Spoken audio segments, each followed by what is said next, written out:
어제까지만 해도 몇 시간 전이라고 해도 그냥 멀쩡하게 있었던 사람이 갑자기 없어지는 것입니다. 그러니까 증발을 하듯이 없어지기 때문에 조하츠라고 하는 거죠. 근데 그런 것들이 일본에서 많아요. 북한에 의해서 납치된 거 아닌가, 그런 이야기까지 있었어요. 그래서 한때는 이러한 사람들 중에 800명 정도는 북한에 의한 납치다, 이런 이야기까지 나온 적이 있었어요.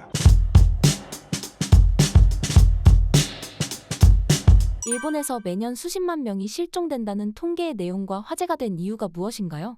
아무래도 일본은요, 실존자가 너무 많은 곳입니다. 보통 몇 년간 즉 8만 명 정도가 매년 실존되는 곳입니다. 뭐 수십만 명 아니고요. 8만 명. 그리고 지난해에 통계가 올해 나왔잖아요. 지난해에는 8만 5천 명이었어요. 더 늘어났습니다. 그래서 한국에서 보도될 때, 물론 일본 국내 쪽으로 보도가 될 때 먼저 8만 5천 명 이렇게 보도가 돼요. 사람들이 놀래요. 그래서 조금 전에는요, 이게 굉장히 많은 숫자가 북한에 의해서 납치된 거 아닌가, 그런 이야기까지 있었어요. 그래서 한때는 이러한 사람들 중에 800명 정도는 북한에 의한 납치다, 이런 이야기까지 나온 적이 있었어요. 그러나 그것은 진짜 가짜 뉴스였거든요. 아무래도 북한의 그러한 일본인 납치 문제가 잘 해결되지 않았을 때 그런 이야기가 많이 나왔던 거예요. 그런데 통계가 또 상세하게 나오잖아요. 예를 들면 8만 명 정도 실종이 되면 한 달이나 두 달 정도 혹은 1년 이내에 6만 명 정도는 돌아온다고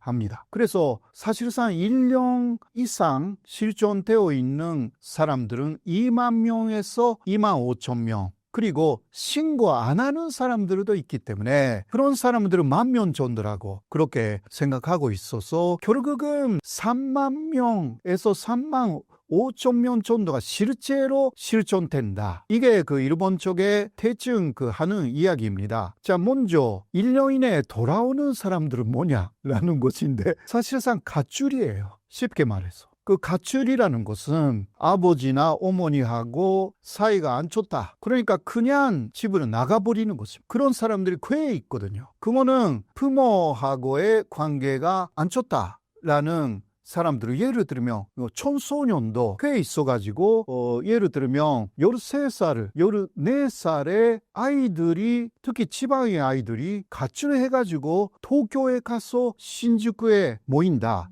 이게 토요코 키즈이거든요. 그런 애들은 다 가출이에요. 학교를 그냥 다니지 않고, 학교 가는 것도 싫고, 부모의 찬소리 듣는 것도 싫고, 자신에게 뭔가 재능이 있는 것도 아니고 다 싫고 그냥 나가버리는 거예요. 그렇지 않아도 성인이 되어도요, 역시 자신의 인생 잘 안 풀리니까 그냥 가출을 해버려요. 그런 사람들이 일본에 꽤 많습니다. 한국에서도 전혀 없다고 할 수는 없지만 일본이 훨씬 많은 것 같아요. 아무래도 그거는 가정교육이 그런 부분에서는 되어 있지 않습니다. 유교교육이라는 면은 일본은 거의 없으니까요. 그리고 결혼한 후에도 아내하고의 관계가 굉장히 안 좋다라고 하면 남편이 갑자기 사라져요. 이런 사람들이 그러나 돌아오기는 하죠. 그래도 안 돌아오는 사람들도 있는 거죠. 3만 명에서 3만 5천 명 정도. 자, 이 사람들은 어떻게 됐냐? 경찰에 가면요, 먼저 돌아오는 사람들은 많으니까 경찰은 기다려라 라고 해서 안 찾아줘요. 그건 경험상 찾지 않아도 되는 사례가 너무 많아서 경찰도 확실한 사건이 아니면 안 찾아줍니다. 그러니까 한 달, 두 달 정도 해서 돌아오지 않으면 다시 오라고 그래요. 네, 한 달, 두 달 정도 해서 안 돌아왔으니까 다시 가잖아요, 경찰에. 그러면 경찰로 가는, 그러면 전문적으로 찾아주는 그런 사람을 소개를 해주겠다고. 자신들은 안 찾아줍니다. 물론 확실하게 이거는 사건이다, 납치되었다, 혹은 뭔가 굉장한 문제가 있다. 예를 들면 치매 노인이 사라졌다라든가, 이거는 사건이에요. 이런 것은 수사를 해줍니다. 혹은 확실하게 유괴 되었다라든가, 이게 증거가 있을 경우는 경찰은 수사를 합니다. 그런데 거의 70%, 80%가 아니다라고 경험상 알고 있는 경찰들은 이제 대연하게 이야기를 합니다. 사실 10년 만에 연락이 오는 사람들도 있다고 합니다. 그거는 10년이나 가족하고 떨어져 있어가지고 이제 보고 싶게 된 거죠. 그런 사람들이 꽤 있다고 합니다. 아이가 그렇게 떠나버려가지고 그 외지에서 결혼했어요. 그러면 부모님 생각나잖아요. 그러니까 10년 만에, 15년 만에 연락이 올 때가 있다는 거예요. 혹은 계속 찾고 있었던 그러한 사람들도 있기 때문에, 그러면 신문에 광고란에 조그맣게 사람을 찾습니다. 이런 거 많이 내는 란이 있거든요. 근데 그것을 우연히 봤다. 그렇게 해서 내가 너무 부모나 아내나 혹은 남편이나 기타 가족에게 폐해를 끼쳤다 라고 몇 년 만에 후회해가지고 연락을 해주는 그런 경우도 있다고 합니다. 일본은 한국보다 훨씬 넓고 이게 길어요. 그렇죠? 홋카이도에서 오키나와, 큐슈 오키나와까지 엄청나게 길어요. 찾기도 어렵고, 그렇게 해서 숨어서 혹은 연락하지 않고 새로운 생활을 하고 있는 사람들이 꽤 많은 것입니다. 조하츠라 불리는 인간 증발 현상의 배경과 원인은 무엇인가요? 예, 일본에서 이런 것을 조하츠라고 일본말로 하고 증발이라는 뜻인데, 어제까지만 해도 몇 시간 전이라고 해도 그냥 멀쩡하게 있었던 사람이 갑자기 없어지는 것입니다. 그러니까 증발을 하듯이 없어지기 때문에 조하츠라고 하는 거죠. 근데 그런 것들이 일본에서 많아요. 그리고 일본에서는 한국처럼 그 CCTV가 그렇게 많지 않습니다. 한국이야말로 CCTV를 확인하면 그냥 알았어. 스스로 나갔는지 혹은 유괴 당했는지 대충 알 수가 있잖아요. 근데 일본은 그런 CCTV가 없는 데가 굉장히 많습니다. 한국하고 일본의 또 다른 부분은 그런 부분이죠. 그래서 어떻게 사라졌는지 알 수가 없습니다. 그래서 조하츠, 증발 이렇게 말합니다. 일본에서 실종되는 사람들의 특징이 무엇인가요? 1년 이상 집을 나감, 증발, 조하츠 한 사람들의 특징이라고 하면, 그거는 여러 가지 사유가 있지만 일정한 직업이 없거나, 그리고 가정 안에서의 불화, 이게 있는 거죠. 가정 안에서 사이가 아주 안 좋다. 그리고 친구 관계라든가 이러한 것도 바로바로하지 않다라는 것들이 좀 있습니다.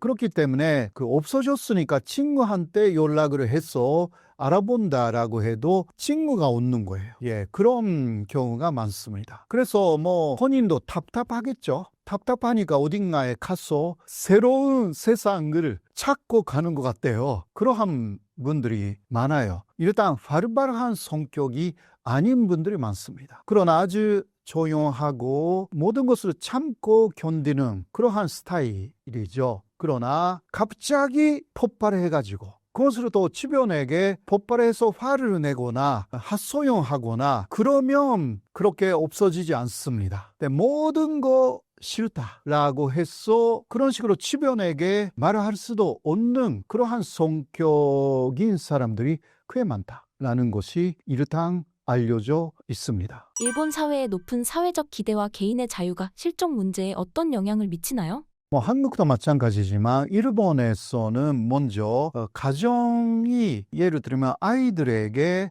여러 가지 기대, 희망 그런 것을 갖고 있는 경우가 대부분이죠.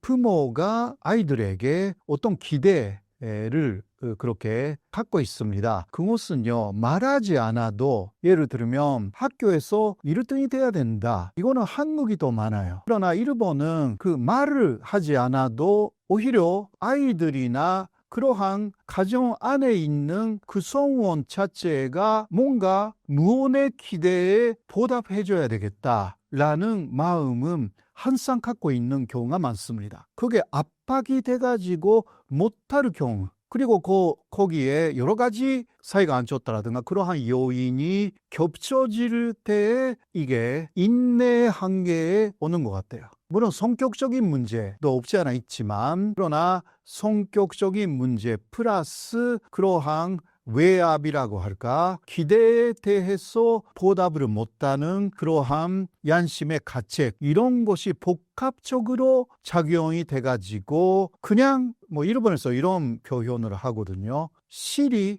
끊어졌다. 그런 식으로 사라져 버리는 것입니다. 그 실이라는 것은요, 일본은 옛날에 그 연이라든가 이게 실이 있잖아요. 근데 이 실이 끊어지면 연이 어딘가 날라버립니다. 그런 식으로 사라져 버린다. 그렇게 알려져 있습니다.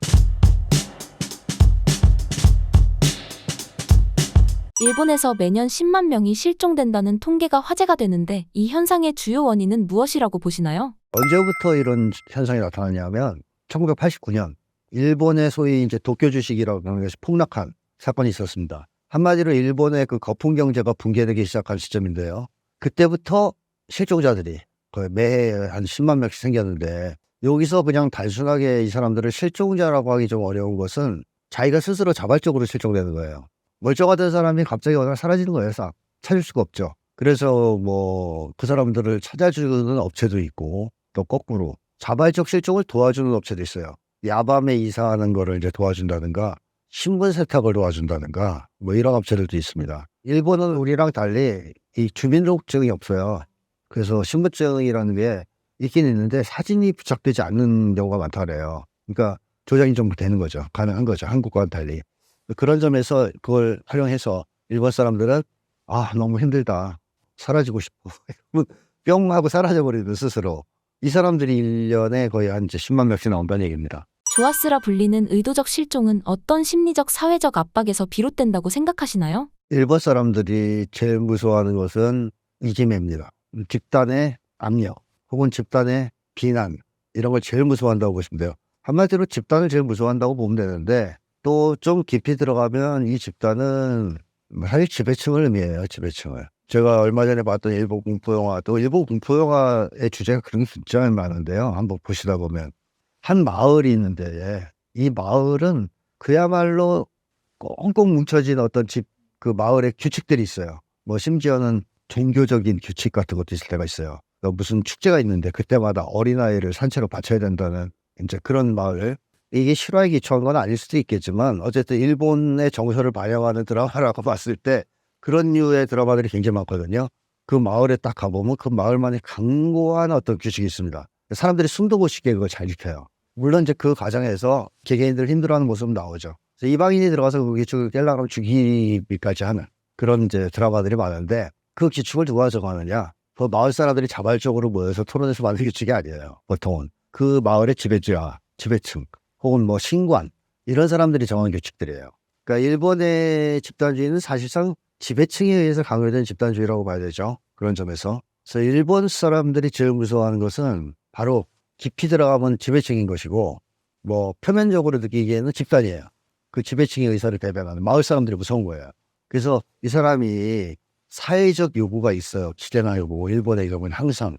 그거를 완수하지 못했을 때 일본 사람들은 민폐 끼쳤다고 생각합니다. 놀랍게도. 한국 사람들은 그냥 그랬을 때 내가 왜 이렇게 하는 일이 안 풀리지?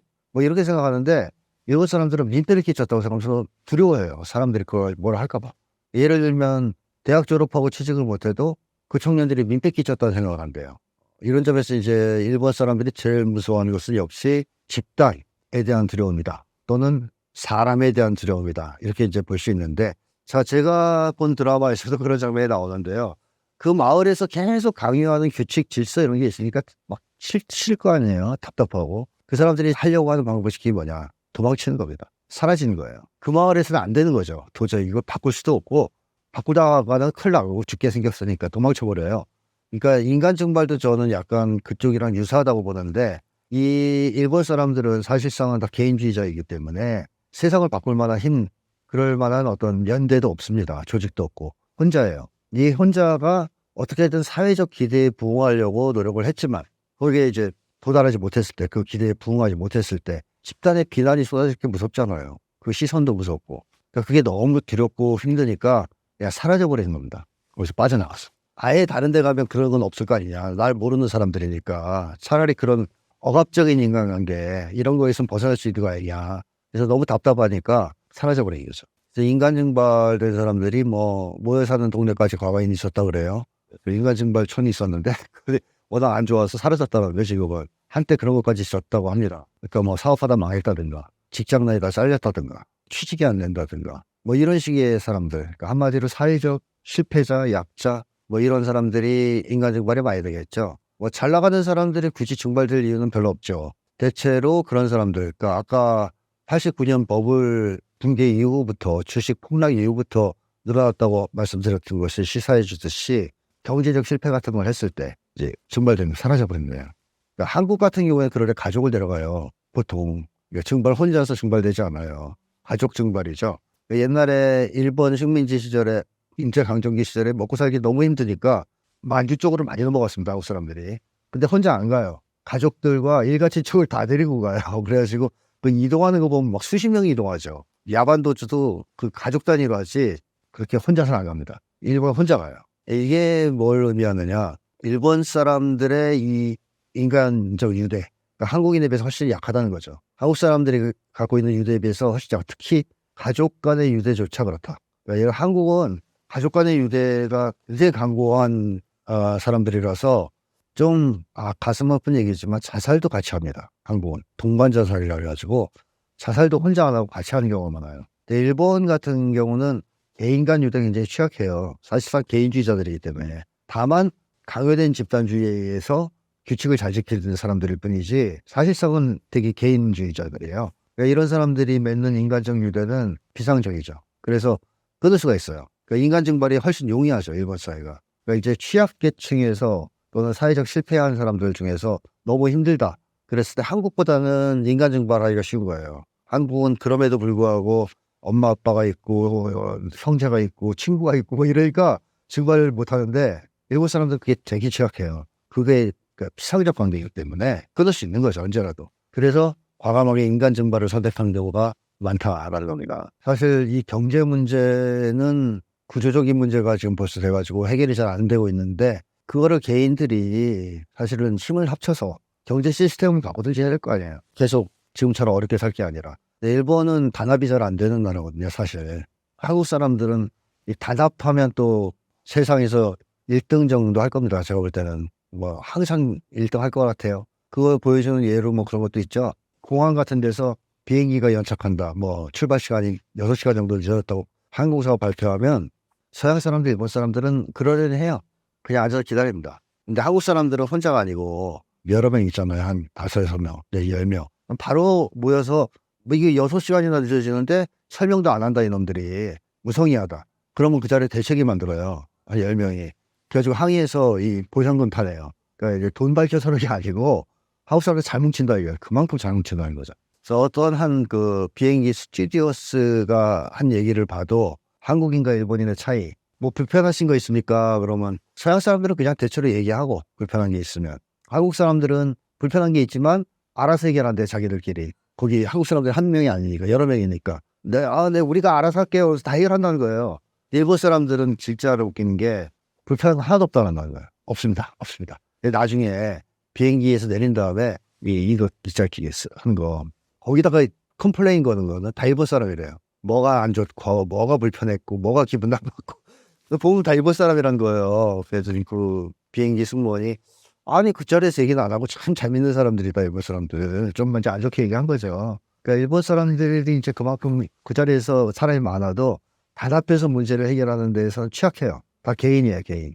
그러니까 한국인처럼 한국이 단합해서 문제를 해결한다면 일본인들은 개인이기 때문에 그 자리에서 참고 힘이 없으니까 뒤에 와서 이제 꽁시렁대는 건데 어떻게 보면은 그 일본의 이 증발 문제도 그런 것과 일맥상통하는 게 있죠. 한국 사람들 같은 경우에는 그 정도로 경제적 처지가 나빠서 벼랑 끝에 몰리면 싸우는 편입니다. 힘을 합쳐서. 물론 한국도 신자유주의 이후에 개인주의나 개인화가 너무 많이 진행돼서 지금은 옛날만큼은 그렇게 힘을 합쳐서 잘 못 싸우지만 그래도 뭐 대통령이 이상한 짓 하면 이렇게 모이듯이 여전히 한국은 그래도 모일 수 있는 힘이 있다면 일본은 그런 게 없기 때문에 그걸 다 개인이 감당해야 된단 말이에요. 그 개인이 집단의 압력, 집단의 어떤 그런 요구 또는 비난을 감당하는 힘은 굉장히 취약하죠. 일본 사람들은. 그 상태에서 대인관계, 인간관계는 피상적이란 말이죠. 그러니까 당연히 증발을 할 수밖에 없는 것이 이제 일본이라. 근데 한국은 그런 증발보다는 차라리 자살하는 경우가 많죠. 여기 한국 자살률이 높잖아요. 인간 증발률보다는. 그러니까 왜 그러냐 하면 한국 사람들은 일본 사람들은 원래 혼자 살았으니까 개인주의자로서 다른 데 가서도 살 수 있다고 생각해요. 그러니까 한국인들은 뭘 제일 무서워하느냐 하면 다른 사람들과 연계가 끊기거나 공동체로부터 배제되는 걸 제일 무서워합니다. 그러면 이 사람은 딴 데 가도 똑같은 거예요. 심리적으로 볼 때. 어차피 이 관계에서 배제됐는데 딴 데 가면 받아들여진다고 생각 안 해요. 한국 사람들은. 그리고 관계없이는 못 살아요. 그렇기 때문에 그럴 바엔 차라리 그냥 끝내겠다. 이런 쪽에 더 심리가 강하죠. 한국 사람들은. 그래서 한국인들은 극단적 상황에 몰리면 보통 자살 같은 걸 많이 하는데 일본인들은 사라져버리는 거죠.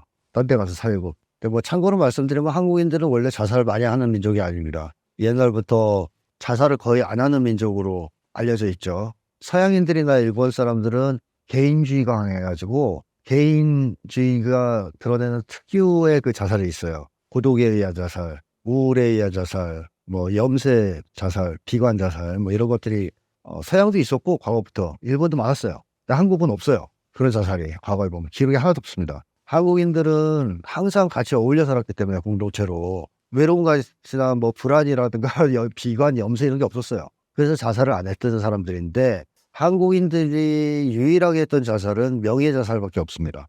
그러니까 연련대 뭐 더럽혀졌다라든가 명예 오독돼 그럴 때 이제 막 이제 자살하면서 자기 결백을 주장하는 사실 이건 자살이라기보다는 사회적 저항에 가까운 거죠. 또는 나라를 빼앗겼을 때 분해서 항의하는 차원에서 자결하기 이것도 뭐 사실은 그 신세 한탄 자살하고는 전혀 차원이 다른 적극적인 의사표현과 사회적 저항이라고 봐야 되지 않습니까? 그래서 엄밀한 의미에서 한국은 자살이 없는 나라였다고까지 얘기하는 건데요. 언제부터 자살자가 증가하기 시작하느냐 하면 일본 식민지 시절부터예요. 그때부터 자살자가 나옵니다. 우리나라 언론도 그때부터 그 문제를 다뤄요. 그래서 자살자가 원래 없었는데 왜 생기는 거냐? 뭐 이런 것들을 동아일보나 그 당시에 조선일보 같은 데서 보도하기 시작하거든요. 그러다가 해방 이후에도 자살자가 줄다가 박정희 독재 정권부터 자살자가 증가하기 시작합니다. 뭐 이런 걸 봤을 때 뭐 한국인들은 극단적 상황에 몰리면 자살을 하지만 이것도 전통적인 한국인들의 행동 방식은 아니었다. 그런 걸 알 수 있어요. 그러니까 신자유주의 이후에 개인주의가 강해지면서 생기는 어떤 대응 방식이지 원래 전통적인 방식은 그렇게 되면 들고 일어나는 거예요. 그래서 한국 사람들은 원래 옛날에는 항상 공동체로 살아왔기 때문에 그렇게까지 압박이 강해지고 하면 들고 일어난다. 싸웁니다. 그게 한국인들의 전통적인 이제 문제 해결 방식이었죠. 근데 일본 사람들은 그걸 잘 못한다. 그래서 개인이 할 수 있는 최대한의 어떤 그 상황에서의 탈출은 도망치는 것이다. 또 증발되는 것이다. 이렇게 볼 수 있습니다. 일본의 조아츠라 불리는 인간 증발 현상의 그 배경과 화제가 된 이유는 무엇인가요?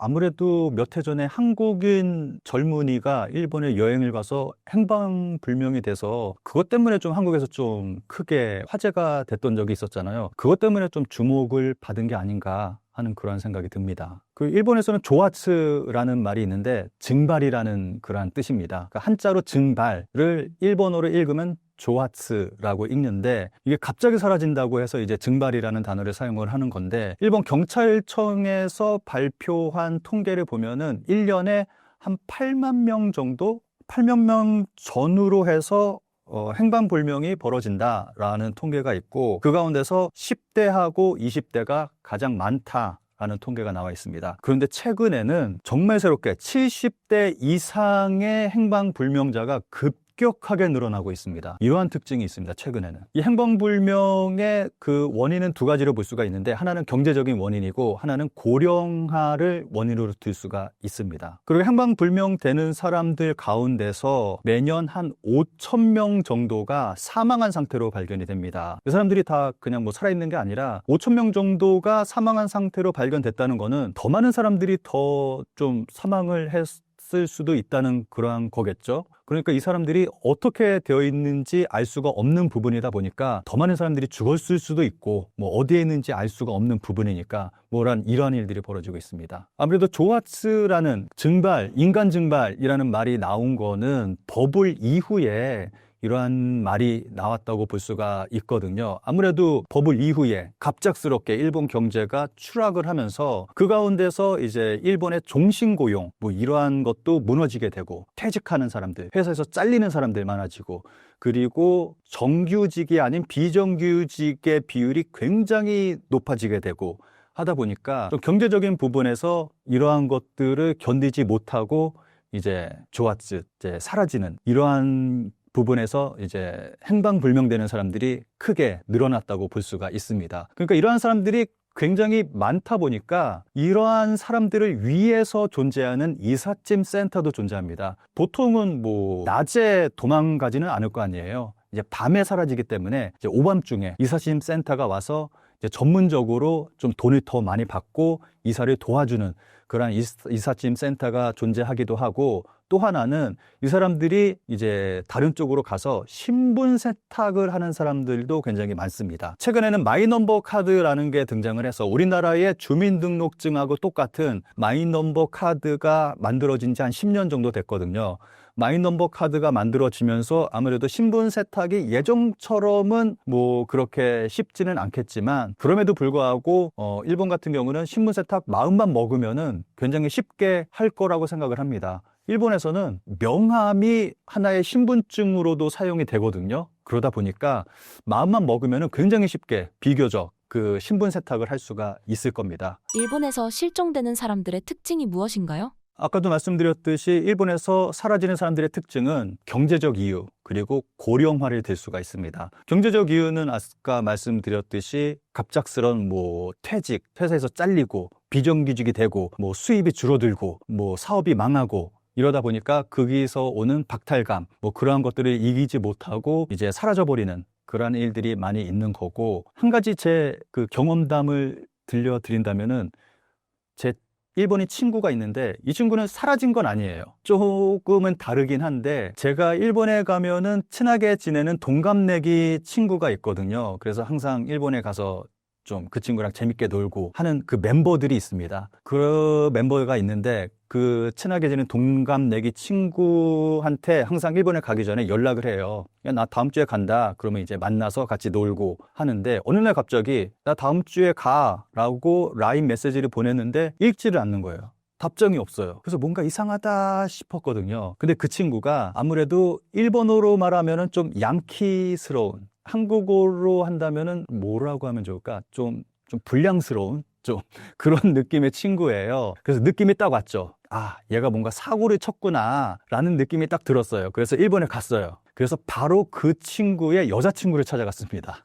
여자친구를 찾아가서 야, 얘 어떻게 된 거야? 연락이 안 된다. 그랬더니 경찰서에 있다 라고 얘기를 하더라고요. 알고 봤더니 이 친구가 약을 좀 전부터 해왔더라고요. 그런데 그거를 참지 못하고 다시 하다가 걸려서 경찰서로 들어간 거였어요. 얘가 지금 어떻게 되어 있나 궁금해서 경찰서로 찾아갔습니다. 근데 경찰서로 갔더니 지금 경찰서에 없다. 지금 지방 검찰청에 있다 해서 제가 검찰청에 또 찾아갔습니다. 검찰청에 찾아갔더니 저는 그냥 뭐 그쪽 직원이 대충 그냥 얘기해 줄 줄 알았는데, 담당 검사가 나와서 저한테 그 친구에 대해서 설명을 해주는 거예요. 그래서 좀 깜짝 놀랐던 적이 있습니다. 그래서 좀 한 몇 해 후에 이 친구한테 갑자기 또 연락이 왔어요. 그러면서 하는 얘기가 나 지금 그 지역에 없다. 다른 지역으로 좀 멀리 떨어진 지역으로 이사를 했다. 그러면서 나 결혼했다.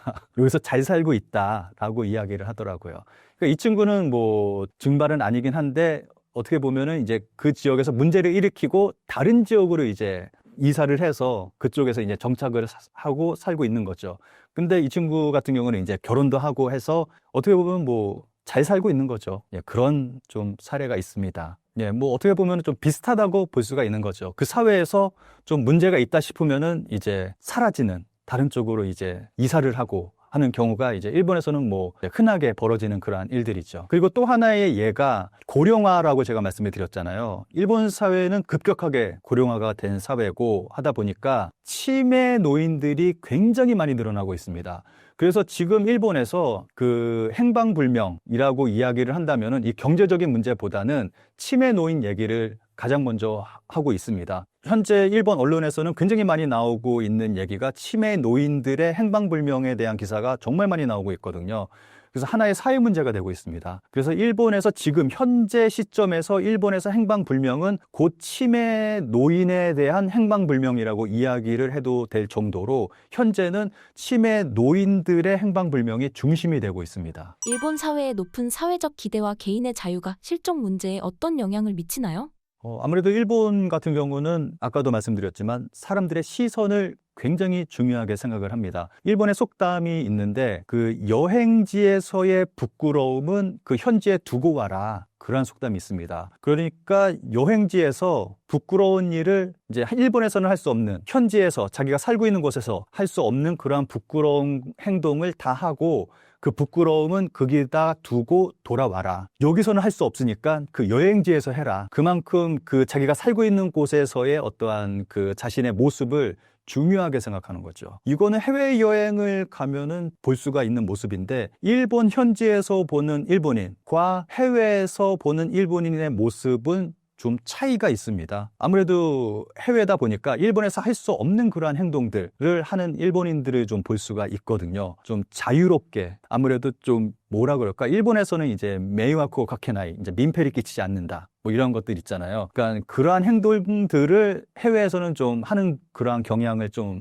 많이 볼 수가 있거든요. 근데 일본에서는 좀 주위에 눈치를 많이 보게 되고 그리고 이제 민폐 끼치지 않는 그러한 문화가 굉장히 강하다 보니까 좀 조심스럽게 행동하는 그러한 게 굉장히 강하거든요. 그러다 보니까 아무래도 좀 이러한 현상이 벌어진다고 생각을 합니다. 이러한 현상을 통해 알 수 있는 일본인들의 심리와 한국인과의 차이점은 무엇인가요?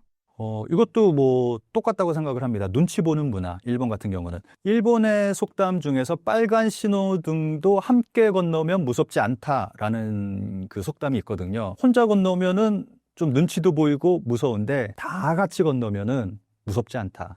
눈치 보이지 않는다. 이런 게 있습니다. 그러니까 이것도 일종의 어떻게 보면은 집단주의이긴 한데 이게 우리가 생각하는 그러한 집단주의가 아니에요. 일본 같은 경우는. 그러니까 눈치를 보면서 이루는 어떤 그러한 집단주의라고 볼 수가 있겠죠. 그러니까 눈치 보는 그러한 게 굉장히 좀 강하다고 볼 수가 있는 거죠. 그러니까 이러한 것 때문에 이러한 현상이 벌어진다고 생각을 합니다. 근데 한국 같은 경우는 자기가 뭐 경제적인 문제가 발생했다. 회사에서 잘렸다. 사업에서 망했다라고 한다고 해서 가족을 버려두고 갑자기 사라지는 경우는 없잖아요. 뭐 간혹 좀 극단적인 선택을 하는 그런 분들이 계시기는 하지만 아무래도 한국 같은 경우는 가족을 중요하게 생각을 하고 가장으로서의 뭐 책임을 다해야 된다 뭐 그런 생각을 가지고 있잖아요. 이거는 이 부분은 좀 유교하고도 좀 관련이 있다고 생각을 합니다. 그래서 한국 같은 경우는 가족 중심 또 책임감 뭐 이러한 부분 굉장히 좀 중요하게 생각을 하는데 일본은 아무래도 좀 개인주의적인 그러한 성향이 강하고 눈치 보는 그러한 성향이 강하다 보니까 이러한 일이 벌어지고 한국과 일본의 차이는 좀 이러한 부분에서 좀 차이가 난다고 생각을 합니다. 이러한 현상을 해결하기 위해 어떤 해결책이 필요하다고 보시나요? 이 부분은 아무래도 경제적인 부분에서 봤을 때는 정치적인 부분이죠. 근본적으로는 일본 정부가 일본 경제적인 부분에서 어떻게 해결을 해야 되는지에 대한 어떠한 과제라고 볼 수가 있는 거겠죠. 아무래도 잃어버린 30년 계속해서 추락을 하고 있고 일본인들의 소득은 그대로인데 물가는 계속 오르고 있고 여기서 또 하나 예를 들 수 있는 게 국민 부담률이라는 것이 있습니다. 국민 부담률은 한마디로 얘기를 한다면은 자기가 벌어들인 소득 가운데서 얼마만큼을 정부에 내느냐라는 거거든요. 이번 2025년에 일본 정부가 2025년 국민 부담률 예상치를 발표를 했습니다. 이 예상치 발표하고 일본에서 난리가 났습니다. 2025년 일본 국민들의 부담률이 46% 정도 될 거다라는 그런 전망치가 나왔습니다. 예전에는 한 48%, 한 2년 전에는 한 48%인가 까지 올라간 적이 있었거든요. 그래서 일본에서 나오는 얘기가 에도 시대로 다시 돌아갔다라는 얘기를 하고 있습니다. 에도 시대 때 소작농들이 소작료로 그 걷어들인 쌀의 한 절반을 소작료로 준 적이 있었거든요. 그래서 지금 같은 경우는 일본은 소득의 거의 절반을 지금 국가에 바치고 있는 상황이다 보니까 에도 시대로 돌아갔다. 어떻게 사느냐 이러한 얘기를 하고 있습니다. 한국 같은 경우는 한 10%가 좀 넘어가는 OECD 평균 정도 되거든요. 근데 한국도 지금 현재 굉장히 가파르게 올라가고 있습니다. 그래서 이 부분은 뭐 새로 들어서는 정부가 이 부분에 대해서 좀 중요하게 좀 정책을 펼칠 필요가 있다고 생각을 합니다. 그리고 또 하나는 고령화를 들 수가 있는데, 고령화 부분은 한국이 일본보다 더 빠르게 초고령화 사회로 들어서고 있잖아요. 그래서 이 부분은 한국이 일본을 좀 주의 깊게 볼 필요가 있다고 생각을 합니다. 일본에서 치매 노인들이 굉장히 많이 발생하고 있고, 그 치매 노인들이 사라져가고 행방불명되고 그러한 사회 문제가 벌어지고 있는데, 지금 일본에서 어떠한 일들이 벌어지고 있고 일본 사회 그리고 일본 정부가 어떠한 일들을 벌이고 있는지 우리가 좀 주의 깊게 살펴볼 필요가 있다고 생각을 합니다. 그리고 마지막으로 이러한 지금까지 제가 말씀드린 이것보다 가장 중요한 게 있습니다. 일본에서 사라지는 사람들을 일본 정부가 정치적으로 이용을 한다는 겁니다. 일본에서 누군가가 사라졌다? 그러면 일본 정부에서 하는 얘기가, 야, 이 사람 아무래도 북한 쪽에 납치가 된 것 같은데 라는 말이 항상 나와요. 그래서 이거를 정치적으로 이용을 하는 거예요. 아무래도 뭐 북한으로 납치된 사람이 있긴 있습니다. 그런데 이 많은 사람들이 북한으로 납치된 건 아니잖아요. 게다가 굉장히 재밌는 거는, 이 사람 북한으로 납치된 것 같다 라고 말한 사람인데 한참 시간이 흘러서 일본에서 발견이 됩니다. 그러한 경우가 종종 있습니다. 이것 때문에 일본이 좀 놀림을 받거든요. 좀 국제적인 망신을 당하기도 하고, 일본 정부가 이야기하는 북한에서 납치됐다라고 하는 거는 전적으로 신뢰할 수 없는, 정말 정치적으로 이용을 하고 있는 정말 나쁜 그러한 행동을 하고 있는 거죠. 가장 큰 문제는 저는 그 사라진 사람들을 정치적으로 이용을 하고 있는 자민당이라고 생각을 합니다.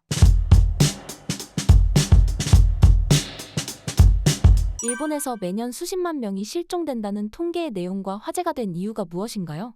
아무래도 일본은요, 실존자가 너무 많은 곳입니다. 보통 몇 년간 즉 8만 명 정도가 매년 실존되는 것입니다. 뭐 수십만 명 아니고요. 8만 명. 그리고 지난해에 통계가 올해 나왔잖아요. 지난해에는 8만 5천 명이었어요. 더 늘어났습니다. 그래서 한국에서 보도될 때, 물론 일본 국내 쪽으로 보도가 될 때 먼저 8만 5천 명 이렇게 보도가 돼요. 사람들이 놀래요. 그래서 조금 전에는요, 이게 굉장히 많은 숫자가 북한에 의해서 납치된 거 아닌가, 그런 이야기까지 있었어요. 그래서 한때는 이러한 사람들 중에 800명 정도는 북한에 의한 납치다, 이런 이야기까지 나온 적이 있었어요. 그러나 그것은 진짜 가짜 뉴스였거든요. 아무래도 북한의 그러한 일본인 납치 문제가 잘 해결되지 않았을 때 그런 이야기가 많이 나왔던 거예요. 그런데 통계가 또 상세하게 나오잖아요. 예를 들면 8만 명 정도 실종이 되면 한 달이나 두 달 정도 혹은 1년 이내에 6만 명 정도는 돌아온다고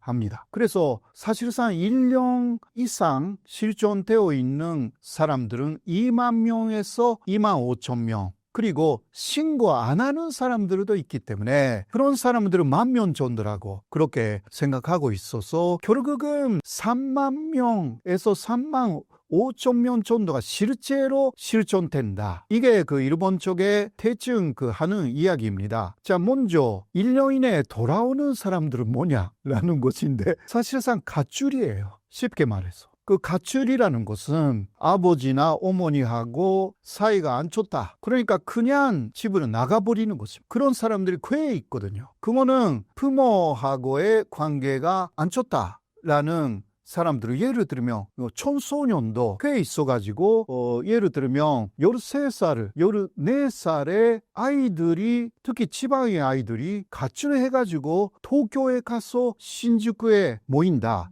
이게 토요코 키즈이거든요. 그런 애들은 다 가출이에요. 학교를 그냥 다니지 않고, 학교 가는 것도 싫고, 부모의 찬소리 듣는 것도 싫고, 자신에게 뭔가 재능이 있는 것도 아니고 다 싫고 그냥 나가버리는. 그렇지 않아도 성인이 되어도요, 역시 자신의 인생 잘 안 풀리니까 그냥 가출을 해버려요. 그런 사람들이 일본에 꽤 많습니다. 한국에서도 전혀 없다고 할 수는 없지만 일본이 훨씬 많은 것 같아요. 아무래도 그거는 가정교육이 그런 부분에서는 되어 있지 않습니다. 유교 교육이라는 면은 일본은 거의 없으니까요. 그리고 결혼한 후에도 아내하고의 관계가 굉장히 안 좋다라고 하면 남편이 갑자기 사라져요. 이런 사람들이 그러나 돌아오기는 하죠. 그래도 안 돌아오는 사람들도 있는 거죠. 3만 명에서 3만 5천 명 정도. 자, 이 사람들은 어떻게 됐냐? 경찰에 가면요. 먼저 돌아오는 사람들은 많으니까 경찰은 기다려라 라고 해서 안 찾아줘요. 그건 경험상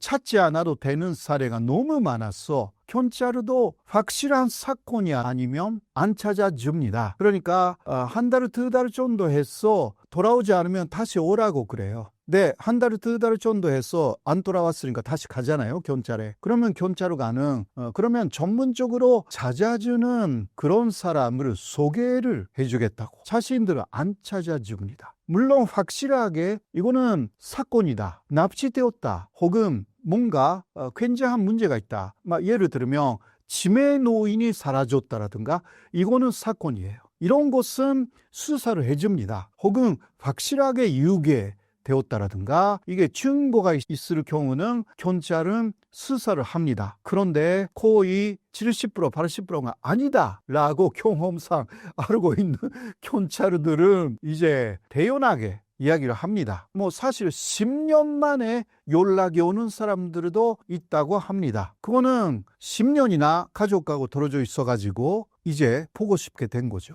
그런 사람들이 꽤 있다고 합니다. 아이가 그렇게 떠나버려가지고 외지에서 결혼했어요. 그러면 부모님 생각나잖아요. 그러니까 10년 만에, 15년 만에 연락이 올 때가 있다는 거예요. 혹은 계속 찾고 있었던 그러한 사람들도 있기 때문에 그러면 신문에 광고란에 조그맣게 사람을 찾습니다. 이런 거 많이 내는 라인이 있거든요. 근데 그것을 우연히 봤다. 그렇게 해서 내가 너무 부모나 아내나 혹은 남편이나 기타 가족에게 폐해를 끼쳤다라고 몇 년 만에 후회해가지고 연락을 해주는 그런 경우도 있다고 합니다. 일본은 한국보다 훨씬 넓고 이게 길어요. 그렇죠? 홋카이도에서 오키나와, 큐슈 오키나와까지 엄청나게 길어요. 찾기도 어렵고 그렇게 해서 숨어서 혹은 연락하지 않고 새로운 생활을 하고 있는 사람들이 꽤 많은 것입니다. 조하츠라 불리는 인간 증발 현상의 배경과 원인은 무엇인가요?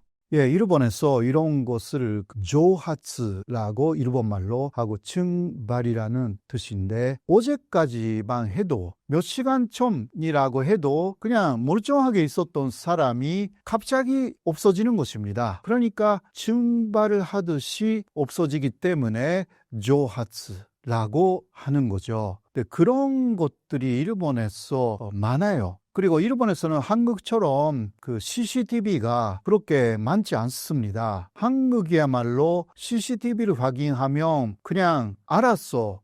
스스로 나갔는지 혹은 유괴당했는지 대충 알 수가 있잖아요. 근데 일본은 그런 CCTV가 없는 데가 굉장히 많습니다. 한국하고 일본의 또 다른 부분은 그런 부분이죠. 그래서 어떻게 사라졌는지 알 수가 없습니다. 그래서 조하츠, 증발 이렇게 말합니다. 일본에서 실종되는 사람들의 특징이 무엇인가요? 1년 이상 집을 나감, 증발, 조하츠 한 사람들의 특징이라고 하면 그거는 여러 가지 사유가 있지만 일정한 직업이 없거나 그리고 가정 안에서의 불화 이게 있는 거죠. 가정 안에서 사이가 아주 안 좋다. 그리고 친구 관계라든가 이러한 것도 바로바로하지 않다라는 것들이 좀 있습니다. 그렇기 때문에 없어졌으니까 친구한테 연락을 해서 알아본다라고 해도 친구가 없는 거예요. 예, 그런 경우가 많습니다. 그래서 본인도 답답하겠죠. 답답하니까 어딘가에 가서 새로운 세상을 찾고 가는 것 같아요. 그러한 분들이 많아요. 일단 바르바르한 성격이 아닌 분들이 많습니다. 그러나 아주 조용하고 모든 것을 참고 견디는 그러한 스타일이죠. 그러나 갑자기 폭발해가지고 그것을 또 주변에게 폭발해서 화를 내거나 핫소용하거나 그러면 그렇게 없어지지 않습니다. 근데 모든 거 싫다라고 해서 그런 식으로 주변에게 말을 할 수도 없는 그러한 성격인 사람들이 꽤 많다라는 것이 일단 알려져 있습니다. 일본 사회의 높은 사회적 기대와 개인의 자유가 실종 문제에 어떤 영향을 미치나요? 한국도 마찬가지지만 일본에서는 먼저 가정이 예를 들면 아이들에게 여러 가지 기대, 희망 그런 것을 갖고 있는 경우가 대부분이죠. 그 부모가 아이들에게 어떤 기대를 그렇게 갖고 있습니다. 그것은요, 말하지 않아도 예를 들면 학교에서 1등이 돼야 된다. 이거는 한국이 더 많아요. 그러나 일본은 그 말을 하지 않아도 오히려 아이들이나 그러한 가정 안에 있는 그 성원 자체가 뭔가 무언의 기대에 보답해줘야 되겠다라는 마음은 항상 갖고 있는 경우가 많습니다. 그게 압박이 돼가지고 못할 경우, 그리고 거기에 여러 가지 사이가 안 좋다라든가 그러한 요인이 겹쳐질 때에 이게 인내 한계에 오는 것 같아요. 물론 성격적인 문제도 없지 않아 있지만 그러나 성격적인 문제 플러스 그러한 외압이라고 할까 기대에 대해서 보답을 못하는 그러한 양심의 가책 이런 것이 복합적으로 작용이 돼가지고 그냥 일본에서 이런 표현을 하거든요.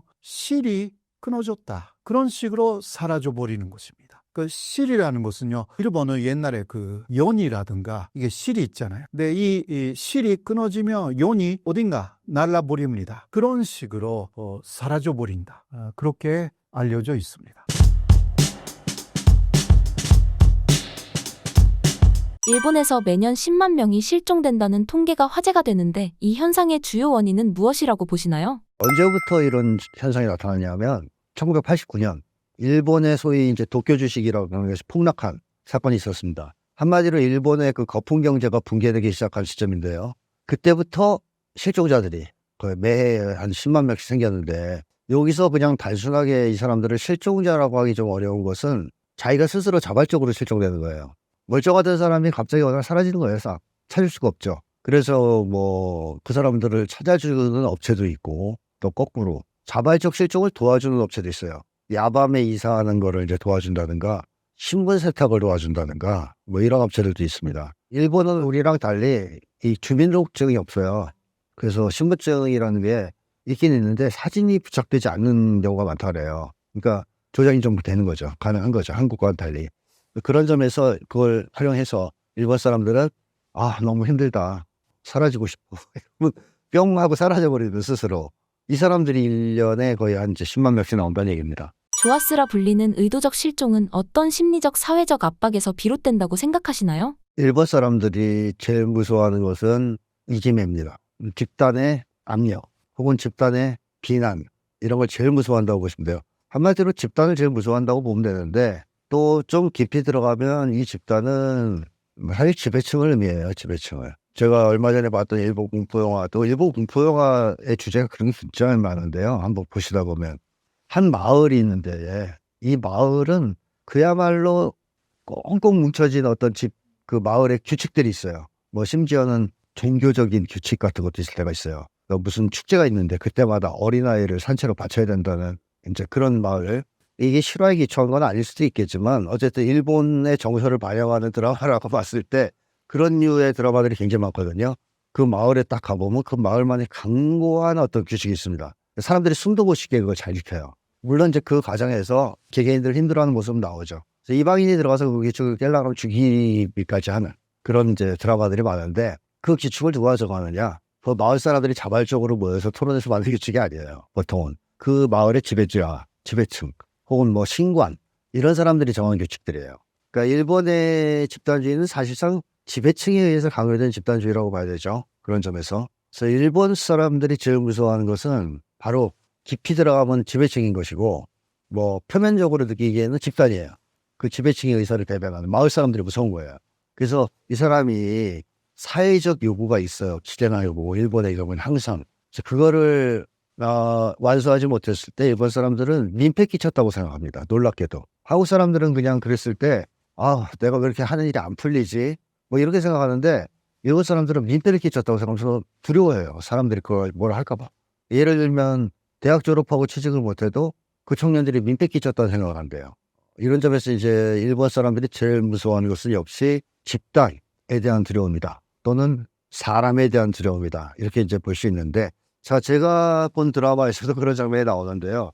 그 마을에서 계속 강요하는 규칙, 질서 이런 게 있으니까 막 싫을 거 아니에요. 답답하고. 그 사람들이 하려고 하는 방법이 뭐냐? 도망치는 겁니다. 사라지는 거예요. 그 마을에서는 안 되는 거죠. 도저히 이걸 바꿀 수도 없고, 바꾸다가는 큰일 나고 죽게 생겼으니까 도망쳐버려요.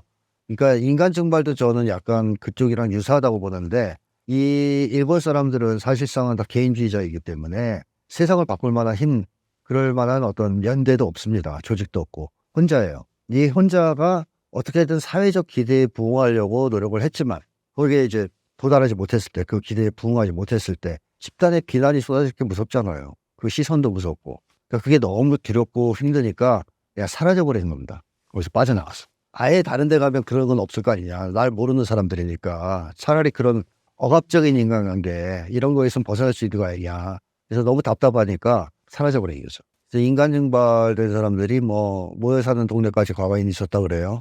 그 인간 증발촌이 있었는데 그게 워낙 안 좋아서 사라졌다는 거죠. 지금은 한때 그런 것까지 있었다고 합니다. 그러니까 뭐 사업하다 망했다든가 직장 내다 잘렸다든가 취직이 안 된다든가 뭐 이런 식의 사람들. 그러니까 한마디로 사회적 실패자, 약자 뭐 이런 사람들이 인간 증발이 많이 되겠죠. 뭐 잘 나가는 사람들이 굳이 증발될 이유는 별로 없죠. 대체로 그런 사람들, 그러니까 아까 89년 버블 붕괴 이후부터 주식 폭락 이후부터 늘어났다고 말씀드렸던 것을 시사해 주듯이 경제적 실패 같은 걸 했을 때 이제 증발되는 사라져버린 거예요. 그러니까 한국 같은 경우에 그럴 때 가족을 데려가요. 보통 그러니까 증발 혼자서 증발되지 않아요. 가족 증발이죠. 그러니까 옛날에 일본 식민지 시절에 일제강점기 시절에 먹고 살기 너무 힘드니까 만주 쪽으로 많이 넘어갔습니다. 한국 사람들이.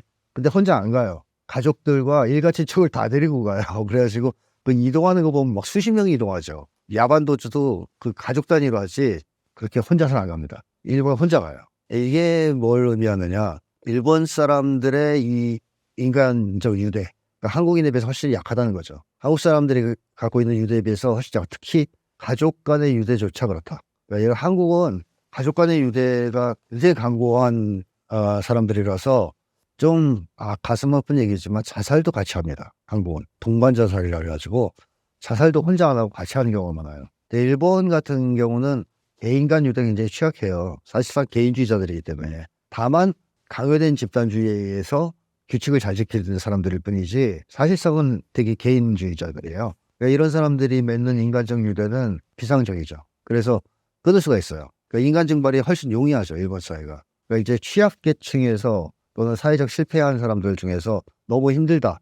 그랬을 때 한국보다는 인간 증발하기가 쉬운 거예요. 한국은 그럼에도 불구하고 엄마 아빠가 있고 형제가 있고 친구가 있고 뭐 이러니까 증발을 못하는데 일본 사람들은 그게 되게 취약해요. 그게 피상적 관계이기 때문에 끊을 수 있는 거죠. 언제라도. 그래서 과감하게 인간 증발을 선택하는 경우가 많다라는 겁니다. 사실 이 경제 문제는 구조적인 문제가 지금 벌써 돼가지고 해결이 잘 안 되고 있는데 그거를 개인들이 사실은 힘을 합쳐서 경제 시스템을 바꾸든지 해야 될 거 아니에요. 계속 지금처럼 어렵게 살 게 아니라. 일본은 단합이 잘 안 되는 나라거든요. 사실. 한국 사람들은 이 단합하면 또 세상에서 1등 정도 할 겁니다. 제가 볼 때는. 뭐 항상 1등 할 것 같아요. 그걸 보여주는 예로 뭐 그런 것도 있죠. 공항 같은 데서 비행기가 연착한다. 뭐 출발 시간이 6시간 정도 늦어졌다고 항공사가 발표하면 서양 사람들, 일본 사람들은 그러려니 해요. 그냥 앉아서 기다립니다. 근데 한국 사람들은 혼자가 아니고 여러 명 있잖아요. 한 5-6명, 10명. 바로 모여서 뭐 이게 6시간이나 늦어지는데 설명도 안 한다 이놈들이. 무성의하다. 그러면 그 자리에 대책이 만들어요. 한 10명이. 그래가지고 항의해서 이 보상금 타내요. 그러니까 이제 돈 밝혀서는 게 아니고 한국 사람들 잘 뭉친다 이거예요. 그만큼 잘 뭉친다는 거죠. 그래서 어떤 한 그 비행기 스튜디오스가 한 얘기를 봐도 한국인과 일본인의 차이, 뭐 불편하신 거 있습니까? 그러면 서양 사람들은 그냥 대체로 얘기하고 불편한 게 있으면 한국 사람들은 불편한 게 있지만 알아서 해결한대 자기들끼리. 거기 한국 사람들 한 명이 아니니까 여러 명이니까. 네, 우리가 알아서 할게요. 그래서 다 해결한다는 거예요. 일본 사람들은 진짜로 웃기는 게 불편 하나도 없다는 거예요. 없습니다. 없습니다. 근데 나중에 비행기에서 내린 다음에 이거 기차기에 하는 거 거기다가 컴플레인 거는 거는 다 일본 사람이래요. 뭐가 안 좋고 뭐가 불편했고 뭐가 기분 나빴고 보면 다 일본 사람이란 거예요. 그래서 그 비행기 승무원이 아니 그 자리에서 얘기는 안 하고 참 재밌는 사람들이다 일본 사람들 좀 먼저 안 좋게 얘기한 거죠. 그러니까 일본 사람들이 이제 그만큼 그 자리에서 사람이 많아도 단합해서 문제를 해결하는 데에서는 취약해요. 다 개인이에요, 개인. 그러니까 한국인처럼 한국이 단합해서 문제를 해결한다면 일본인들은 개인이기 때문에 그 자리에서 참고 힘이 없으니까 뒤에 와서 이제 꽁시렁대는 건데 어떻게 보면은 그 일본의 이 증발 문제도 그런 것과 일맥상통하는 게 있죠. 한국 사람들 같은 경우에는 그 정도로 경제적 처지가 나빠서 벼랑 끝에 몰리면 싸우는 편입니다. 힘을 합쳐서. 물론 한국도 신자유주의 이후에 개인주의가 개인화가 너무 많이 진행돼서 지금은 옛날만큼은 그렇게 힘을 합쳐서 잘 못 싸우지만 그래도 뭐 대통령이 이상한 짓 하면 이렇게 모이듯이 여전히 한국은 그래도 모일 수 있는 힘이 있다면 일본은 그런 게 없기 때문에 그걸 다 개인이 감당해야 된단 말이에요.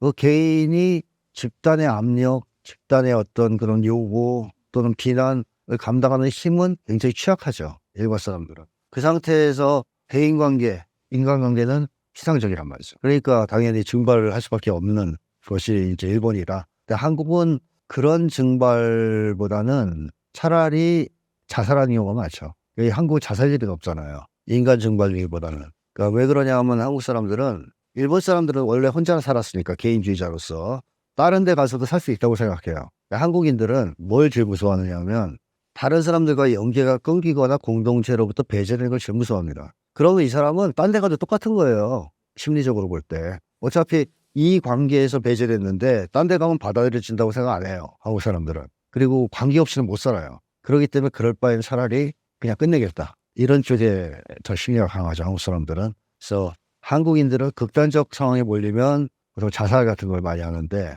일본인들은 사라져버리는 거죠.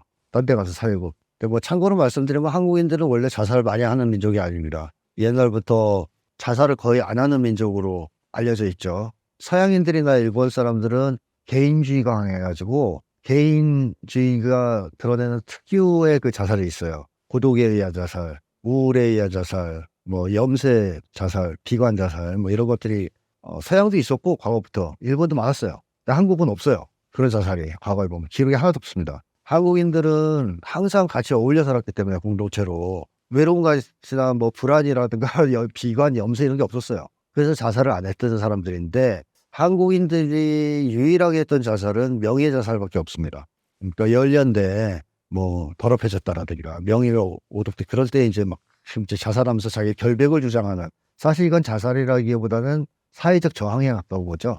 또는 나라를 빼앗겼을 때 분해서 항의하는 차원에서 자결하기 이것도 뭐 사실은 그 신세 한탄 자살하고는 전혀 차원이 다른 적극적인 의사표현과 사회적 저항이라고 봐야 되지 않습니까? 그래서 엄밀한 의미에서 한국은 자살이 없는 나라였다고까지 얘기하는 건데요. 언제부터 자살자가 증가하기 시작하느냐 하면 일본 식민지 시절부터예요. 그때부터 자살자가 나옵니다. 우리나라 언론도 그때부터 그 문제를 다뤄요. 그래서 자살자가 원래 없었는데 왜 생기는 거냐? 뭐 이런 것들을 동아일보나 그 당시에 조선일보 같은 데서 보도하기 시작하거든요.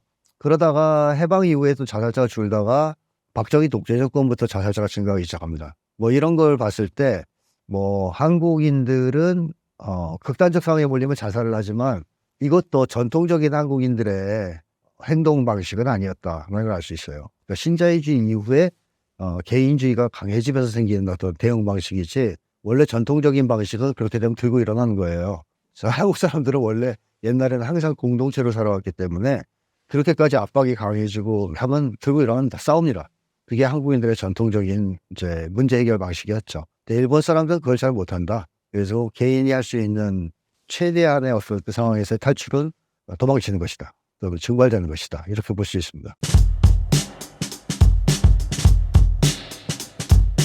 일본의 조아츠라 불리는 인간 증발 현상의 그 배경과 화제가 된 이유는 무엇인가요?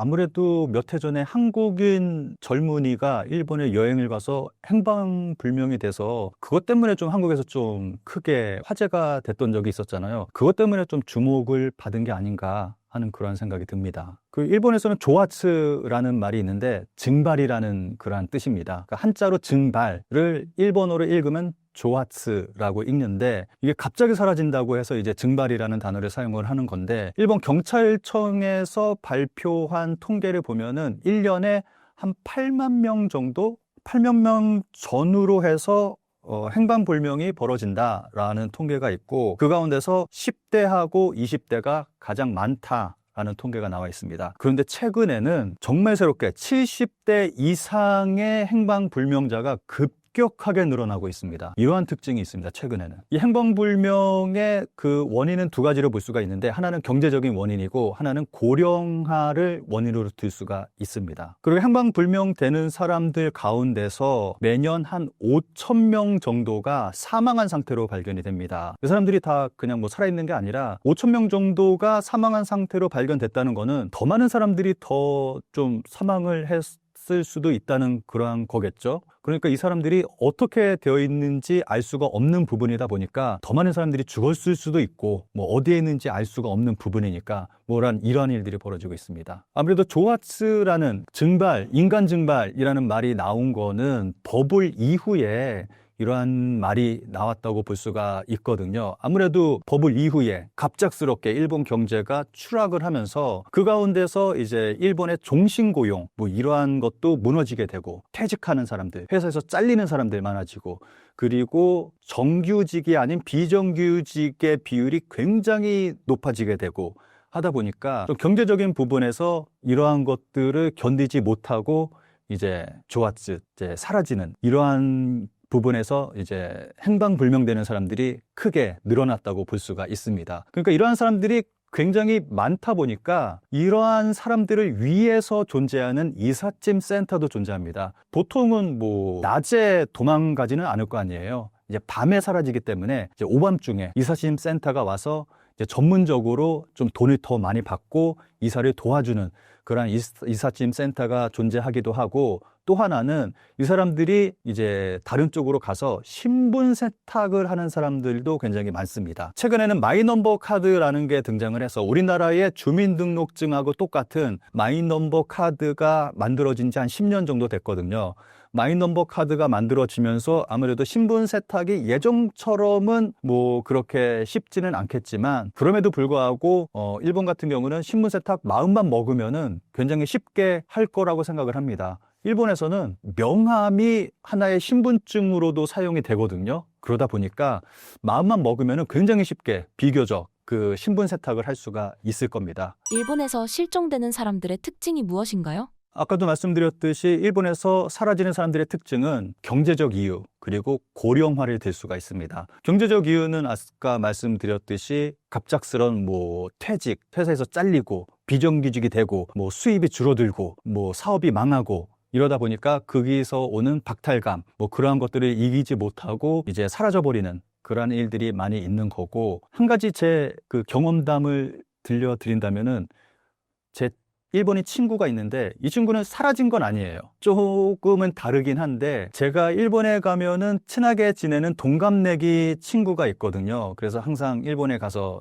좀 그 친구랑 재밌게 놀고 하는 그 멤버들이 있습니다. 그 멤버가 있는데 그 친하게 지내는 동갑내기 친구한테 항상 일본에 가기 전에 연락을 해요. 야, 나 다음 주에 간다. 그러면 이제 만나서 같이 놀고 하는데 어느 날 갑자기 나 다음 주에 가라고 라인 메시지를 보냈는데 읽지를 않는 거예요. 답장이 없어요. 그래서 뭔가 이상하다 싶었거든요. 근데 그 친구가 아무래도 일본어로 말하면은 좀 양키스러운 한국어로 한다면은 뭐라고 하면 좋을까? 좀 불량스러운 좀 그런 느낌의 친구예요. 그래서 느낌이 딱 왔죠. 아, 얘가 뭔가 사고를 쳤구나 라는 느낌이 딱 들었어요. 그래서 일본에 갔어요. 그래서 바로 그 친구의 여자친구를 찾아갔습니다. 여자친구를 찾아가서 야, 얘 어떻게 된 거야? 연락이 안 된다. 그랬더니 경찰서에 있다 라고 얘기를 하더라고요. 알고 봤더니 이 친구가 약을 좀 전부터 해왔더라고요. 그런데 그거를 참지 못하고 다시 하다가 걸려서 경찰서로 들어간 거였어요. 얘가 지금 어떻게 되어 있나 궁금해서 경찰서로 찾아갔습니다. 근데 경찰서로 갔더니 지금 경찰서에 없다. 지금 지방 검찰청에 있다 해서 제가 검찰청에 또 찾아갔습니다. 검찰청에 찾아갔더니 저는 그냥 뭐 그쪽 직원이 대충 그냥 얘기해 줄 줄 알았는데 담당 검사가 나와서 저한테 그 친구에 대해서 설명을 해주는 거예요. 그래서 좀 깜짝 놀랐던 적이 있습니다. 그래서 좀 한 몇 해 후에 이 친구한테 갑자기 또 연락이 왔어요. 그러면서 하는 얘기가 나 지금 그 지역에 없다. 다른 지역으로 좀 멀리 떨어진 지역으로 이사를 했다. 그러면서 나 결혼했다. 여기서 잘 살고 있다. 라고 이야기를 하더라고요. 그러니까 이 친구는 뭐 증발은 아니긴 한데 어떻게 보면은 이제 그 지역에서 문제를 일으키고 다른 지역으로 이제 이사를 해서 그쪽에서 이제 정착을 하고 살고 있는 거죠. 근데 이 친구 같은 경우는 이제 결혼도 하고 해서 어떻게 보면 뭐 잘 살고 있는 거죠. 예, 그런 좀 사례가 있습니다. 예, 뭐 어떻게 보면 좀 비슷하다고 볼 수가 있는 거죠. 그 사회에서 좀 문제가 있다 싶으면은 이제 사라지는 다른 쪽으로 이제 이사를 하고 하는 경우가 이제 일본에서는 뭐 흔하게 벌어지는 그러한 일들이죠. 그리고 또 하나의 예가 고령화라고 제가 말씀을 드렸잖아요. 일본 사회는 급격하게 고령화가 된 사회고 하다 보니까 치매 노인들이 굉장히 많이 늘어나고 있습니다. 그래서 지금 일본에서 그 행방불명이라고 이야기를 한다면은 이 경제적인 문제보다는 치매 노인 얘기를 가장 먼저 하고 있습니다. 현재 일본 언론에서는 굉장히 많이 나오고 있는 얘기가 치매 노인들의 행방불명에 대한 기사가 정말 많이 나오고 있거든요. 그래서 하나의 사회 문제가 되고 있습니다. 그래서 일본에서 지금 현재 시점에서 일본에서 행방불명은 곧 치매 노인에 대한 행방불명이라고 이야기를 해도 될 정도로 현재는 치매 노인들의 행방불명이 중심이 되고 있습니다. 일본 사회의 높은 사회적 기대와 개인의 자유가 실종 문제에 어떤 영향을 미치나요? 아무래도 일본 같은 경우는 아까도 말씀드렸지만 사람들의 시선을 굉장히 중요하게 생각을 합니다. 일본의 속담이 있는데 그 여행지에서의 부끄러움은 그 현지에 두고 와라. 그런 속담이 있습니다. 그러니까 여행지에서 부끄러운 일을 이제 일본에서는 할 수 없는 현지에서 자기가 살고 있는 곳에서 할 수 없는 그러한 부끄러운 행동을 다 하고 그 부끄러움은 거기다 두고 돌아와라. 여기서는 할 수 없으니까 그 여행지에서 해라. 그만큼 그 자기가 살고 있는 곳에서의 어떠한 그 자신의 모습을 중요하게 생각하는 거죠. 이거는 해외여행을 가면은 볼 수가 있는 모습인데 일본 현지에서 보는 일본인과 해외에서 보는 일본인의 모습은 좀 차이가 있습니다. 아무래도 해외다 보니까 일본에서 할 수 없는 그러한 행동들을 하는 일본인들을 좀 볼 수가 있거든요. 좀 자유롭게 아무래도 좀 뭐라 그럴까? 일본에서는 이제 메이와쿠 가케나이, 이제 민폐를 끼치지 않는다. 뭐 이런 것들 있잖아요. 그러니까 그러한 행동들을 해외에서는 좀 하는 그러한 경향을 좀 많이 볼 수가 있거든요. 근데 일본에서는 좀 주위에 눈치를 많이 보게 되고 그리고 이제 민폐 끼치지 않는 그러한 문화가 굉장히 강하다 보니까 좀 조심스럽게 행동하는 그러한 게 굉장히 강하거든요. 그러다 보니까 아무래도 좀 이러한 현상이 벌어진다고 생각을 합니다. 이러한 현상을 통해 알 수 있는 일본인들의 심리와 한국인과의 차이점은 무엇인가요? 이것도 뭐 똑같다고 생각을 합니다. 눈치 보는 문화, 일본 같은 경우는. 일본의 속담 중에서 빨간 신호등도 함께 건너면 무섭지 않다라는 그 속담이 있거든요. 혼자 건너면은 좀 눈치도 보이고 무서운데 다 같이 건너면은 무섭지 않다. 눈치 보이지 않는다. 이런 게 있습니다. 그러니까 이것도 일종의 어떻게 보면은 집단주의이긴 한데 이게 그 우리가 생각하는 그런 집단주의가 아니에요. 일본 같은 경우는 그러니까 눈치를 보면서 이루는 어떤 그런 집단주의라고 볼 수가 있겠죠. 그러니까 눈치 보는 그러한 게 굉장히 좀 강하다고 볼 수가 있는 거죠. 그러니까 이러한 것 때문에 이러한 현상이 벌어진다고 생각을 합니다. 근데 한국 같은 경우는 자기가 뭐 경제적인 문제가 발생했다, 회사에서 잘렸다, 사업에서 망했다라고 한다고 해서 가족을 버려두고 갑자기 사라지는 경우는 없잖아요. 뭐 간혹 좀 극단적인 선택을 하는 그런 분들이 계시기는 하지만 아무래도 한국 같은 경우는 가족을 중요하게 생각을 하고 가장으로서의 뭐 책임을 다해야 된다 뭐 그런 생각을 가지고 있잖아요. 이거는 이 부분은 좀 유교하고도 좀 관련이 있다고 생각을 합니다. 그래서 한국 같은 경우는 가족 중심 또 책임감 뭐 이러한 부분 굉장히 좀 중요하게 생각을 하는데 일본은 아무래도 좀 개인주의적인 그러한 성향이 강하고 눈치 보는 그러한 성향이 강하다 보니까 이러한 일이 벌어지고 한국과 일본의 차이는 좀 이러한 부분에서 좀 차이가 난다고 생각을 합니다. 이러한 현상을 해결하기 위해 어떤 해결책이 필요하다고 보시나요? 이 부분은 아무래도 경제적인 부분에서 봤을 때는 정치적인 부분이죠. 근본적으로는 일본 정부가 일본 경제적인 부분에서 어떻게 해결을 해야 되는지에 대한 어떠한 과제라고 볼 수가 있는 거겠죠. 아무래도 잃어버린 30년 계속해서 추락을 하고 있고 일본인들의 소득은 그대로인데 물가는 계속 오르고 있고 여기서 또 하나 예를 들 수 있는 게 국민 부담률이라는 것이 있습니다. 국민 부담률은 한마디로 얘기를 한다면은 자기가 벌어들인 소득 가운데서 얼마만큼을 정부에 내느냐라는 거거든요. 이번 2025년에 일본 정부가 2025년 국민 부담률 예상치를 발표를 했습니다. 이 예상치 발표하고 일본에서 난리가 났습니다. 2025년 일본 국민들의 부담률이 46% 정도 될 거다라는 그런 전망치가 나왔습니다. 예전에는 한 48%, 한 2년 전에는 한 48%인가 까지 올라간 적이 있었거든요. 그래서 일본에서 나오는 얘기가 에도 시대로 다시 돌아갔다라는 얘기를 하고 있습니다. 에도 시대 때 소작농들이 소작료로 그 걷어들인 쌀의 한 절반을 소작료로 준 적이 있었거든요. 그래서 지금 같은 경우는 일본은 소득의 거의 절반을 지금 국가에 바치고 있는 상황이다 보니까 에도 시대로 돌아갔다. 어떻게 사느냐 이러한 얘기를 하고 있습니다.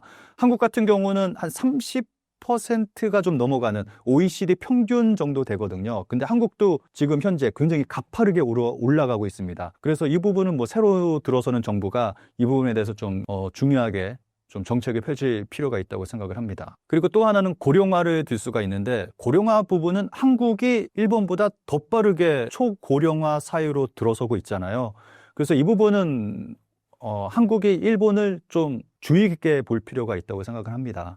일본에서 치매 노인들이 굉장히 많이 발생하고 있고 그 치매 노인들이 사라져가고 행방불명되고 그러한 사회 문제가 벌어지고 있는데 지금 일본에서 어떠한 일들이 벌어지고 있고 일본 사회 그리고 일본 정부가 어떠한 일들을 벌이고 있는지 우리가 좀 주의 깊게 살펴볼 필요가 있다고 생각을 합니다. 그리고 마지막으로 이러한 지금까지 제가 말씀드린 이것보다 가장 중요한 게 있습니다. 일본에서 사라지는 사람들을 일본 정부가 정치적으로 이용을 한다는 겁니다. 일본에서 누군가가 사라졌다? 그러면 일본 정부에서 하는 얘기가 야, 이 사람 아무래도 북한 쪽에 납치가 된 것 같은데 라는 말이 항상 나와요. 그래서 이거를 정치적으로 이용을 하는 거예요. 아무래도 뭐 북한으로 납치된 사람이 있긴 있습니다. 그런데 이 많은 사람들이 북한으로 납치된 건 아니잖아요. 게다가 굉장히 재밌는 거는 이 사람 북한으로 납치된 것 같다 라고 말한 사람인데 한참 시간이 흘러서 일본에서 발견이 됩니다. 그러한 경우가 종종 있습니다.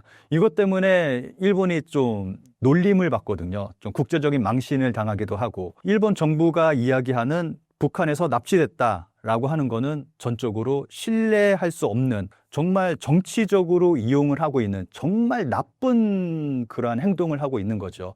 가장 큰 문제는 저는 그 사라진 사람들을 정치적으로 이용을 하고 있는 자민당이라고 생각을 합니다.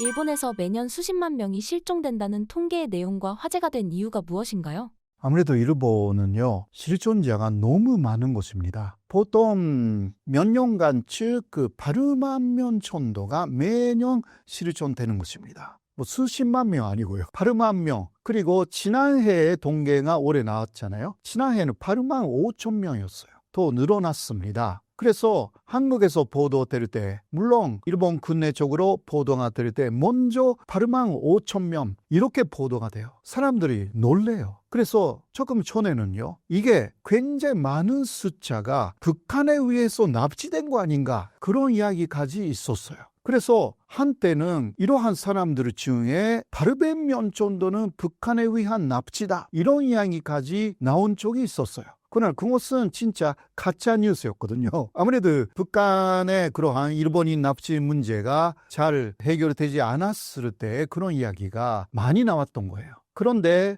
통계가 또 상세하게 나오잖아요. 예를 들면 8만 명 정도 실종이 되면 한 달이나 두 달 정도 혹은 1년 이내에 6만 명 정도는 돌아온다고 합니다. 그래서 사실상 1년 이상 실종되어 있는 사람들은 2만 명에서 2만 5천 명, 그리고 신고 안 하는 사람들도 있기 때문에 그런 사람들은 10,000명 정도라고 그렇게 생각하고 있어서 결국은 3만 명에서 3만 5천 명 정도가 실제로 실종된다. 이게 그 일본 쪽에 대충 하는 이야기입니다. 자, 먼저 1년 이내에 돌아오는 사람들은 뭐냐라는 것인데 사실상 가출이에요. 쉽게 말해서. 그 가출이라는 것은 아버지나 어머니하고 사이가 안 좋다. 그러니까 그냥 집으로 나가버리는 것입니다. 그런 사람들이 꽤 있거든요. 그거는 부모하고의 관계가 안 좋다라는 사람들을 예를 들면 청소년도 꽤 있어가지고 예를 들면 13살, 14살의 아이들이 특히 지방의 아이들이 가출해가지고 도쿄에 가서 신주쿠에 모인다. 이게 도요코 키즈이거든요. 그런 애들은 다 가출이에요. 학교를 그냥 다니지 않고 학교 가는 것도 싫고 부모의 찬소리 듣는 것도 싫고 자신에게 뭔가 재능이 있는 것도 아니고 다 싫고 그냥 나가버리는 거예요. 그렇지 않아도 성인이 되어도요. 역시 자신의 인생 잘 안 풀리니까 그냥 가출을 해버려요. 그런 사람들이 일본에 꽤 많습니다. 한국에서도 전혀 없다고 할 수는 없지만 일본이 훨씬 많은 것 같아요. 아무래도 그거는 가정교육이 그런 부분에서는 되어 있지 않습니다. 유교교육이라는 면은 일본은 거의 없으니까요. 그리고 결혼한 후에도 아내하고의 관계가 굉장히 안 좋다라고 하면 남편이 갑자기 사라져요. 이런 사람들이 그러나 돌아오기는 하죠. 그래도 안 돌아오는 사람들도 있는 거죠. 3만 명에서 3만 5천 명 정도. 자, 이 사람들은 어떻게 됐냐? 경찰에 가면요. 먼저 돌아오는 사람들은 많으니까 경찰은 기다려라 라고 해서 안 찾아줘요. 그건 경험상 찾지 않아도 되는 사례가 너무 많아서 경찰도 확실한 사건이 아니면 안 찾아줍니다. 그러니까 한 달, 두 달 정도 해서 돌아오지 않으면 다시 오라고 그래요. 네, 한 달, 두 달 정도 해서 안 돌아왔으니까 다시 가잖아요, 경찰에. 그러면 경찰로 가는, 그러면 전문적으로 찾아주는 그런 사람을 소개를 해주겠다고. 자신들은 안 찾아줍니다. 물론 확실하게 이거는 사건이다, 납치되었다, 혹은 뭔가 굉장한 문제가 있다. 예를 들면 치매 노인이 사라졌다라든가 이거는 사건이에요. 이런 것은 수사를 해줍니다. 혹은 확실하게 유괴되었다라든가 이게 증거가 있을 경우는 경찰은 수사를 합니다. 그런데 거의 70%, 80%가 아니다라고 경험상 알고 있는 경찰들은 이제 대연하게 이야기를 합니다. 사실 10년 만에 연락이 오는 사람들도 있다고 합니다. 그거는 10년이나 가족하고 떨어져 있어가지고 이제 보고 싶게 된 거죠. 그런 사람들이 꽤 있다고 합니다. 아이가 그렇게 떠나버려가지고 외지에서 결혼했어요. 그러면 부모님 생각 나잖아요. 그러니까 10년 만에, 15년 만에 연락이 올 때가 있다는 거예요. 혹은 계속 찾고 있었던 그러한 사람들도 있기 때문에 그러면 신문의 광고란에 조그맣게 사람을 찾습니다. 이런 거 많이 내는 라인이 있거든요. 근데 그것을 우연히 봤다. 그렇게 해서 내가 너무 부모나 아내나 혹은 남편이나 기타 가족에게 폐해를 끼쳤다 라고 몇 년 만에 후회해가지고 연락을 해주는 그런 경우도 있다고 합니다. 일본은 한국보다 훨씬 넓고 이게 길어요. 그렇죠? 홋카이도에서 오키나와, 큐슈 오키나와까지 엄청나게 길어요. 찾기도 어렵고 그렇게 해서 숨어서 혹은 연락하지 않고 새로운 생활을 하고 있는 사람들이 꽤 많은 것입니다. 조아츠라 불리는 인간 증발 현상의 배경과 원인은 무엇인가요?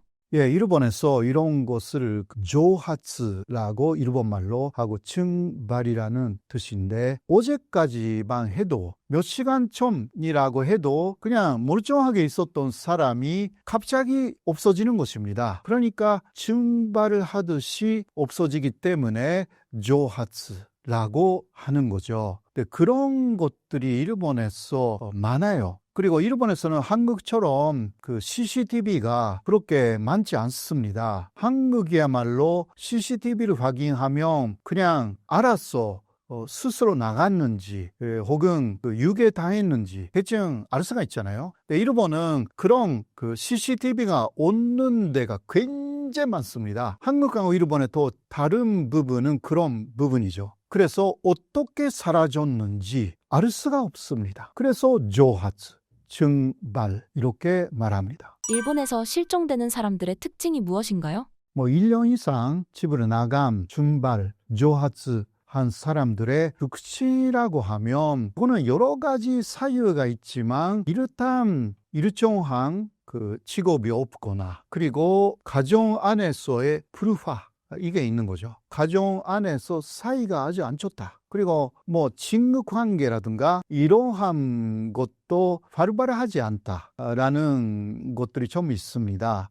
그렇기 때문에 없어졌으니까 친구한테 연락을 해서 알아본다라고 해도 친구가 없는 거예요. 예, 그런 경우가 많습니다. 그래서 본인도 답답하겠죠. 답답하니까 어딘가에 가서 새로운 세상을 찾고 가는 것 같아요. 그러한 분들이 많아요. 일단 활발한 성격이 아닌 분들이 많습니다. 그러나 아주 조용하고 모든 것을 참고 견디는 그러한 스타일이죠. 그러나 갑자기 폭발해가지고 그것으로 또 주변에게 폭발해서 화를 내거나 핫소용하거나 그러면 그렇게 없어지지 않습니다. 근데 모든 거 싫다라고 해서 그런 식으로 주변에게 말할 수도 없는 그러한 성격인 사람들이 꽤 많다라는 것이 일단 알려져 있습니다. 일본 사회의 높은 사회적 기대와 개인의 자유가 실종 문제에 어떤 영향을 미치나요? 한국도 마찬가지지만 일본에서는 먼저 가정이 예를 들면 아이들에게 여러 가지 기대, 희망 그런 것을 갖고 있는 경우가 대부분이죠. 그 부모가 아이들에게 어떤 기대를 그렇게 갖고 있습니다. 그것은요, 말하지 않아도 예를 들면 학교에서 1등이 돼야 된다. 이거는 한국이 더 많아요. 그러나 일본은 그 말을 하지 않아도 오히려 아이들이나 그러한 가정 안에 있는 그 성원 자체가 뭔가 무언의 기대에 보답해줘야 되겠다라는 마음은 항상 갖고 있는 경우가 많습니다. 그게 압박이 돼가지고 못할 경우 그리고 거기에 여러 가지 사이가 안 좋다라든가 그러한 요인이 겹쳐질 때에 이게 인내 한계에 오는 것 같아요. 물론 성격적인 문제도 없지 않아 있지만 그러나 성격적인 문제 플러스 그러한 외압이라고 할까 기대에 대해서 보답을 못하는 그러한 양심의 가책 이런 것이 복합적으로 작용이 돼가지고 그냥 일본에서 이런 표현을 하거든요. 실이 끊어졌다. 그런 식으로 사라져 버리는 것입니다. 그 실이라는 것은요, 일본은 옛날에 그 연이라든가 이게 실이 있잖아요. 근데 이 실이 끊어지면 연이 어딘가 날라버립니다. 그런 식으로 사라져 버린다. 그렇게 알려져 있습니다. 일본에서 매년 10만 명이 실종된다는 통계가 화제가 되는데 이 현상의 주요 원인은 무엇이라고 보시나요? 언제부터 이런 현상이 나타났냐면 1989년 일본의 소위 이제 도쿄 주식이라고 하는 것이 폭락한 사건이 있었습니다. 한마디로 일본의 그 거품 경제가 붕괴되기 시작한 시점인데요. 그때부터 실종자들이 거의 매해 한 10만 명씩 생겼는데 여기서 그냥 단순하게 이 사람들을 실종자라고 하기 좀 어려운 것은 자기가 스스로 자발적으로 실종되는 거예요. 멀쩡하던 사람이 갑자기 어느 날 사라지는 거예요. 싹 찾을 수가 없죠. 그래서 그 사람들을 찾아주는 업체도 있고 또 거꾸로 자발적 실종을 도와주는 업체도 있어요. 야밤에 이사하는 거를 이제 도와준다든가 신분 세탁을 도와준다든가 이런 업체들도 있습니다. 일본은 우리랑 달리 이 주민등록증이 없어요. 그래서 신분증이라는 게 있긴 있는데 사진이 부착되지 않는 경우가 많다 그래요. 그러니까 조작이 좀 되는 거죠. 가능한 거죠. 한국과는 달리. 그런 점에서 그걸 활용해서 일본 사람들은 너무 힘들다. 사라지고 싶고 뿅 하고 사라져버리는 스스로. 이 사람들이 1년에 거의 한 10만 명씩 나온다는 얘기입니다. 조아스라 불리는 의도적 실종은 어떤 심리적 사회적 압박에서 비롯된다고 생각하시나요? 일본 사람들이 제일 무서워하는 것은 이지메입니다.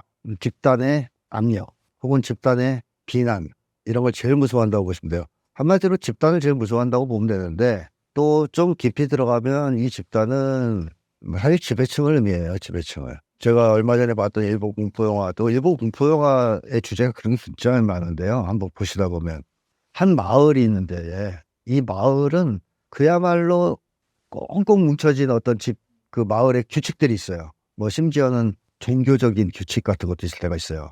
무슨 축제가 있는데 그때마다 어린아이를 산채로 바쳐야 된다는 이제 그런 마을.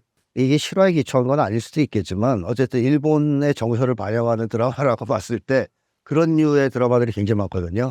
그 마을에 딱 가보면 그 마을만의 강고한 어떤 규칙이 있습니다. 사람들이 숨도 못 쉬게 그걸 잘 지켜요. 물론 이제 그 과정에서 개개인들 힘들어하는 모습은 나오죠. 그래서 이방인이 들어가서 그 규칙을 깨려고 하면 죽이기까지 하는 그런 이제 드라마들이 많은데 그 규칙을 누가 정하느냐? 그 마을 사람들이 자발적으로 모여서 토론해서 만든 규칙이 아니에요. 보통은 그 마을의 지배층 혹은 뭐 신관 이런 사람들이 정한 규칙들이에요. 그러니까 일본의 집단주의는 사실상 지배층에 의해서 강요된 집단주의라고 봐야 되죠. 그런 점에서. 그래서 일본 사람들이 제일 무서워하는 것은 바로 깊이 들어가면 지배층인 것이고 뭐 표면적으로 느끼기에는 집단이에요. 그 지배층의 의사를 대변하는 마을 사람들이 무서운 거예요. 그래서 이 사람이 사회적 요구가 있어요. 실행할 요구. 일본의 경우는 항상. 그래서 그거를 완수하지 못했을 때 일본 사람들은 민폐 끼쳤다고 생각합니다. 놀랍게도. 한국 사람들은 그냥 그랬을 때 내가 그렇게 하는 일이 안 풀리지 뭐 이렇게 생각하는데 일본 사람들은 민폐를 끼쳤다고 생각하면서 두려워해요. 사람들이 그걸 뭐라 할까 봐. 예를 들면 대학 졸업하고 취직을 못해도 그 청년들이 민폐 끼쳤다는 생각을 한대요. 이런 점에서 이제 일본 사람들이 제일 무서워하는 것은 역시 집단에 대한 두려움이다. 또는 사람에 대한 두려움이다. 이렇게 이제 볼 수 있는데 자, 제가 본 드라마에서도 그런 장면이 나오는데요. 그 마을에서 계속 강요하는 규칙, 질서 이런 게 있으니까 막 싫을 거 아니에요. 답답하고. 그 사람들이 하려고 하는 방법이 뭐냐. 도망치는 겁니다. 사라지는 거예요. 그 마을에서는 안 되는 거죠. 도저히 이걸 바꿀 수도 없고 바꾸다가는 큰일 나고 죽게 생겼으니까 도망쳐버려요. 그러니까 인간 증발도 저는 약간 그쪽이랑 유사하다고 보는데 이 일본 사람들은 사실상은 다 개인주의자이기 때문에 세상을 바꿀 만한 힘, 그럴 만한 어떤 연대도 없습니다. 조직도 없고 혼자예요. 이 혼자가 어떻게든 사회적 기대에 부응하려고 노력을 했지만 거기에 이제 도달하지 못했을 때, 그 기대에 부응하지 못했을 때 집단의 비난이 쏟아질 게 무섭잖아요. 그 시선도 무섭고. 그러니까 그게 너무 두렵고 힘드니까 그냥 사라져버리는 겁니다. 거기서 빠져나갔어. 아예 다른 데 가면 그런 건 없을 거 아니냐. 날 모르는 사람들이니까 차라리 그런 억압적인 인간관계 이런 거에서 벗어날 수 있는 거 아니냐. 그래서 너무 답답하니까 사라져버린 거죠. 인간 증발된 사람들이 뭐 모여 사는 동네까지 과거에 있었다 그래요.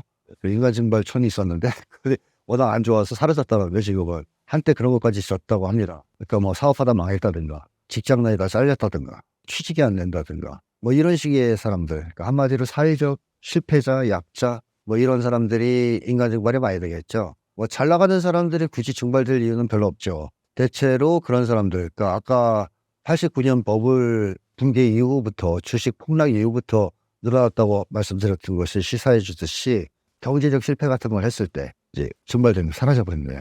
그러니까 한국 같은 경우에 그럴 때 가족을 데려가요. 보통 증발 혼자서 증발되지 않아요. 가족 증발이죠. 옛날에 일본 식민지 시절에 일제강점기 시절에 먹고 살기 너무 힘드니까 만주 쪽으로 많이 넘어갔습니다. 한국 사람들이.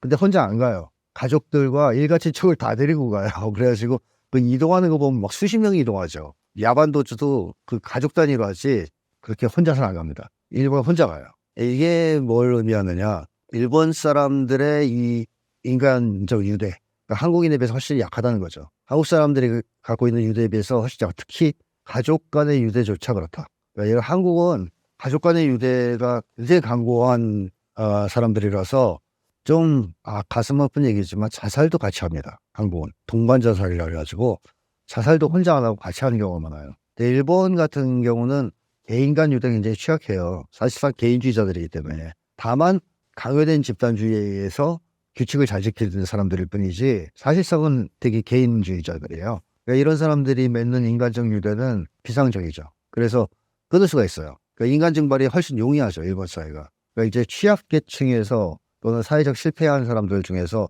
너무 힘들다.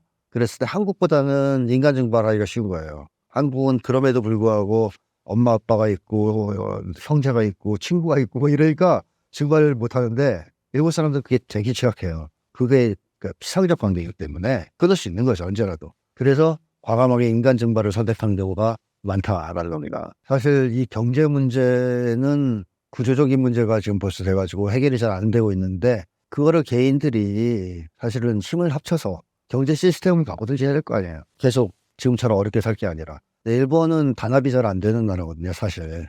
한국 사람들은 이 단합하면 또 세상에서 1등 정도 할 겁니다. 제가 볼 때는. 뭐 항상 1등 할 것 같아요. 그걸 보여주는 예로 뭐 그런 것도 있죠. 공항 같은 데서 비행기가 연착한다. 뭐 출발 시간이 6시간 정도 늦어졌다고 항공사가 발표하면 서양 사람들, 일본 사람들은 그러려니 해요. 그냥 앉아서 기다립니다. 근데 한국 사람들은 혼자가 아니고 여러 명 있잖아요. 한 5, 6명, 10명.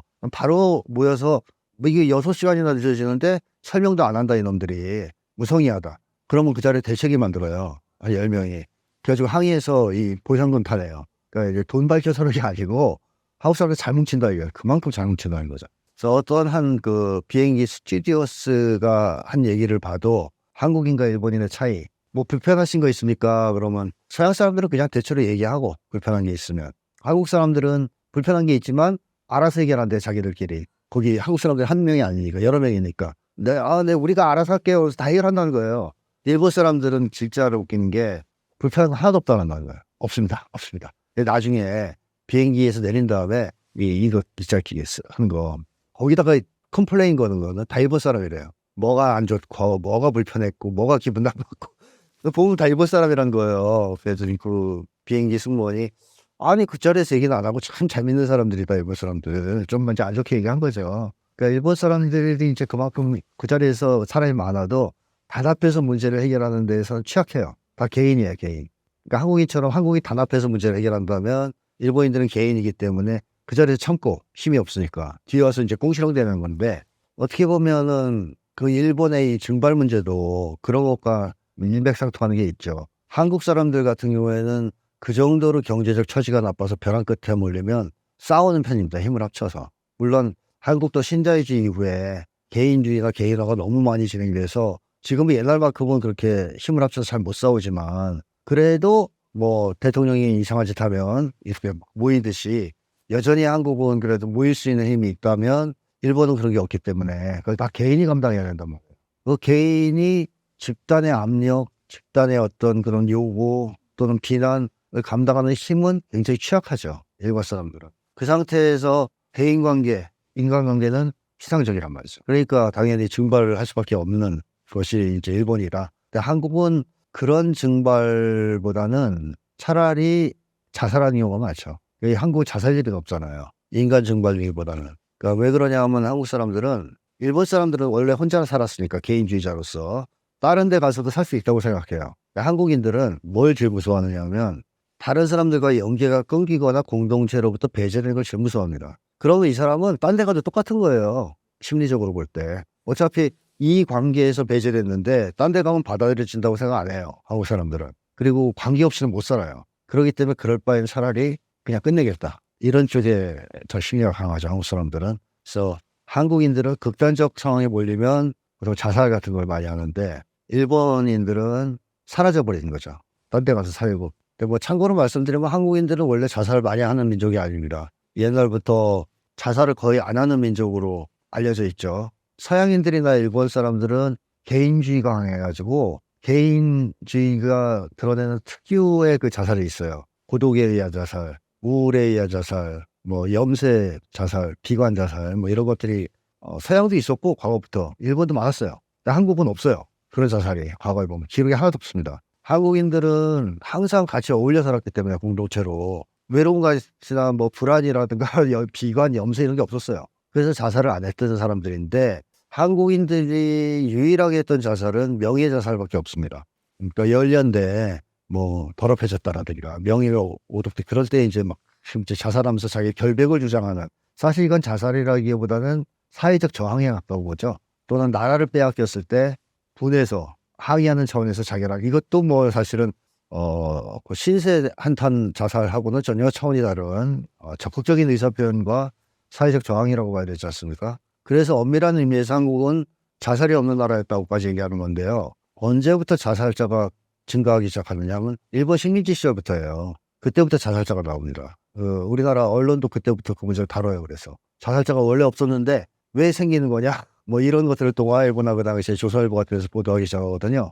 그러다가 해방 이후에도 자살자가 줄다가 박정희 독재 정권부터 자살자가 증가하기 시작합니다. 뭐 이런 걸 봤을 때 뭐 한국인들은 극단적 상황에 몰리면 자살을 하지만 이것도 전통적인 한국인들의 행동 방식은 아니었다는 걸 알 수 있어요. 그러니까 신자유주의 이후에 개인주의가 강해지면서 생기는 어떤 대응 방식이지 원래 전통적인 방식은 그렇게 되면 들고 일어나는 거예요. 한국 사람들은 원래 옛날에는 항상 공동체로 살아왔기 때문에 그렇게까지 압박이 강해지고 하면 들고 일어나면 싸웁니다. 그게 한국인들의 전통적인 이제 문제 해결 방식이었죠. 근데 일본 사람들은 그걸 잘 못한다. 그래서 개인이 할 수 있는 최대한의 어떤 그 상황에서의 탈출은 도망치는 것이다. 또 증발되는 것이다. 이렇게 볼 수 있습니다. 일본의 조아츠라 불리는 인간 증발 현상의 그 배경과 화제가 된 이유는 무엇인가요? 아무래도 몇 해 전에 한국인 젊은이가 일본에 여행을 가서 행방불명이 돼서 그것 때문에 좀 한국에서 좀 크게 화제가 됐던 적이 있었잖아요. 그것 때문에 좀 주목을 받은 게 아닌가 하는 그런 생각이 듭니다. 그 일본에서는 조아츠라는 말이 있는데 증발이라는 그런 뜻입니다. 그러니까 한자로 증발을 일본어로 읽으면 조아츠라고 읽는데 이게 갑자기 사라진다고 해서 이제 증발이라는 단어를 사용을 하는 건데 일본 경찰청에서 발표한 통계를 보면은 1년에 한 8만 명 정도 8만 명 전후로 해서 행방불명이 벌어진다라는 통계가 있고 그 가운데서 10대하고 20대가 가장 많다라는 통계가 나와 있습니다. 그런데 최근에는 정말 새롭게 70대 이상의 행방불명자가 급격하게 늘어나고 있습니다. 이러한 특징이 있습니다. 최근에는 이 행방불명의 그 원인은 두 가지로 볼 수가 있는데 하나는 경제적인 원인이고 하나는 고령화를 원인으로 들 수가 있습니다. 그리고 행방불명 되는 사람들 가운데서 매년 한 5천 명 정도가 사망한 상태로 발견이 됩니다. 이 사람들이 다 그냥 뭐 살아있는 게 아니라 5천 명 정도가 사망한 상태로 발견됐다는 거는 더 많은 사람들이 더 좀 사망을 했을 수도 있다는 그러한 거겠죠. 그러니까 이 사람들이 어떻게 되어 있는지 알 수가 없는 부분이다 보니까 더 많은 사람들이 죽었을 수도 있고 뭐 어디에 있는지 알 수가 없는 부분이니까 이러한 일들이 벌어지고 있습니다. 아무래도 조아츠라는 증발, 인간 증발이라는 말이 나온 거는 버블 이후에 이러한 말이 나왔다고 볼 수가 있거든요. 아무래도 버블 이후에 갑작스럽게 일본 경제가 추락을 하면서 그 가운데서 이제 일본의 종신고용 뭐 이러한 것도 무너지게 되고 퇴직하는 사람들, 회사에서 잘리는 사람들 많아지고 그리고 정규직이 아닌 비정규직의 비율이 굉장히 높아지게 되고 하다 보니까 좀 경제적인 부분에서 이러한 것들을 견디지 못하고 이제 조아츠, 이제 사라지는 이러한 부분에서 이제 행방불명되는 사람들이 크게 늘어났다고 볼 수가 있습니다. 그러니까 이러한 사람들이 굉장히 많다 보니까 이러한 사람들을 위해서 존재하는 이삿짐 센터도 존재합니다. 보통은 뭐 낮에 도망가지는 않을 거 아니에요. 이제 밤에 사라지기 때문에 이제 오밤중에 이삿짐 센터가 와서 이제 전문적으로 좀 돈을 더 많이 받고 이사를 도와주는 그런 이삿짐 센터가 존재하기도 하고 또 하나는 이 사람들이 이제 다른 쪽으로 가서 신분 세탁을 하는 사람들도 굉장히 많습니다. 최근에는 마이넘버 카드라는 게 등장을 해서 우리나라의 주민등록증하고 똑같은 마이넘버 카드가 만들어진 지 한 10년 정도 됐거든요. 마이넘버 카드가 만들어지면서 아무래도 신분 세탁이 예전처럼은 뭐 그렇게 쉽지는 않겠지만 그럼에도 불구하고 일본 같은 경우는 신분 세탁 마음만 먹으면은 굉장히 쉽게 할 거라고 생각을 합니다. 일본에서는 명함이 하나의 신분증으로도 사용이 되거든요. 그러다 보니까 마음만 먹으면은 굉장히 쉽게 비교적 그 신분 세탁을 할 수가 있을 겁니다. 일본에서 실종되는 사람들의 특징이 무엇인가요? 아까도 말씀드렸듯이 일본에서 사라지는 사람들의 특징은 경제적 이유 그리고 고령화를 들 수가 있습니다. 경제적 이유는 아까 말씀드렸듯이 갑작스런 뭐 퇴직, 회사에서 잘리고 비정규직이 되고 뭐 수입이 줄어들고 뭐 사업이 망하고 이러다 보니까 거기서 오는 박탈감, 뭐 그러한 것들을 이기지 못하고 이제 사라져버리는 그러한 일들이 많이 있는 거고, 한 가지 제 그 경험담을 들려드린다면은, 제 일본인 친구가 있는데 이 친구는 사라진 건 아니에요. 조금은 다르긴 한데, 제가 일본에 가면은 친하게 지내는 동갑내기 친구가 있거든요. 그래서 항상 일본에 가서 좀 그 친구랑 재밌게 놀고 하는 그 멤버들이 있습니다. 그 멤버가 있는데, 그 친하게 지내는 동갑내기 친구한테 항상 일본에 가기 전에 연락을 해요. 야, 나 다음 주에 간다. 그러면 이제 만나서 같이 놀고 하는데, 어느 날 갑자기 나 다음 주에 가 라고 라인 메시지를 보냈는데 읽지를 않는 거예요. 답장이 없어요. 그래서 뭔가 이상하다 싶었거든요. 근데 그 친구가 아무래도 일본어로 말하면은 좀 양키스러운, 한국어로 한다면은 뭐라고 하면 좋을까? 좀 불량스러운 좀 그런 느낌의 친구예요. 그래서 느낌이 딱 왔죠. 아, 얘가 뭔가 사고를 쳤구나 라는 느낌이 딱 들었어요. 그래서 일본에 갔어요. 그래서 바로 그 친구의 여자친구를 찾아갔습니다. 여자친구를 찾아가서, 야, 얘 어떻게 된 거야? 연락이 안 된다. 그랬더니 경찰서에 있다 라고 얘기를 하더라고요. 알고 봤더니 이 친구가 약을 좀 전부터 해왔더라고요. 그런데 그거를 참지 못하고 다시 하다가 걸려서 경찰서로 들어간 거였어요. 얘가 지금 어떻게 되어 있나 궁금해서 경찰서로 찾아갔습니다. 근데 경찰서로 갔더니 지금 경찰서에 없다. 지금 지방 검찰청에 있다 해서 제가 검찰청에 또 찾아갔습니다. 검찰청에 찾아갔더니 저는 그냥 뭐 그쪽 직원이 대충 그냥 얘기해 줄 줄 알았는데, 담당 검사가 나와서 저한테 그 친구에 대해서 설명을 해주는 거예요. 그래서 좀 깜짝 놀랐던 적이 있습니다. 그래서 좀 한 몇 해 후에 이 친구한테 갑자기 또 연락이 왔어요. 그러면서 하는 얘기가, 나 지금 그 지역에 없다. 다른 지역으로, 좀 멀리 떨어진 지역으로 이사를 했다. 그러면서 나 결혼했다. 여기서 잘 살고 있다. 라고 이야기를 하더라고요. 그러니까 이 친구는 뭐 증발은 아니긴 한데, 어떻게 보면은 이제 그 지역에서 문제를 일으키고 다른 지역으로 이제 이사를 해서 그쪽에서 이제 정착을 하고 살고 있는 거죠. 근데 이 친구 같은 경우는 이제 결혼도 하고 해서 어떻게 보면 뭐 잘 살고 있는 거죠. 예, 그런 좀 사례가 있습니다. 예, 뭐 어떻게 보면 좀 비슷하다고 볼 수가 있는 거죠. 그 사회에서 좀 문제가 있다 싶으면은 이제 사라지는, 다른 쪽으로 이제 이사를 하고 하는 경우가 이제 일본에서는 뭐 흔하게 벌어지는 그러한 일들이죠. 그리고 또 하나의 예가 고령화라고 제가 말씀을 드렸잖아요. 일본 사회는 급격하게 고령화가 된 사회고 하다 보니까 치매 노인들이 굉장히 많이 늘어나고 있습니다. 그래서 지금 일본에서 그 행방불명이라고 이야기를 한다면은 이 경제적인 문제보다는 치매 노인 얘기를 가장 먼저 하고 있습니다. 현재 일본 언론에서는 굉장히 많이 나오고 있는 얘기가 치매 노인들의 행방불명에 대한 기사가 정말 많이 나오고 있거든요. 그래서 하나의 사회 문제가 되고 있습니다. 그래서 일본에서 지금 현재 시점에서 일본에서 행방불명은 곧 치매 노인에 대한 행방불명이라고 이야기를 해도 될 정도로 현재는 치매 노인들의 행방불명이 중심이 되고 있습니다. 일본 사회의 높은 사회적 기대와 개인의 자유가 실종 문제에 어떤 영향을 미치나요?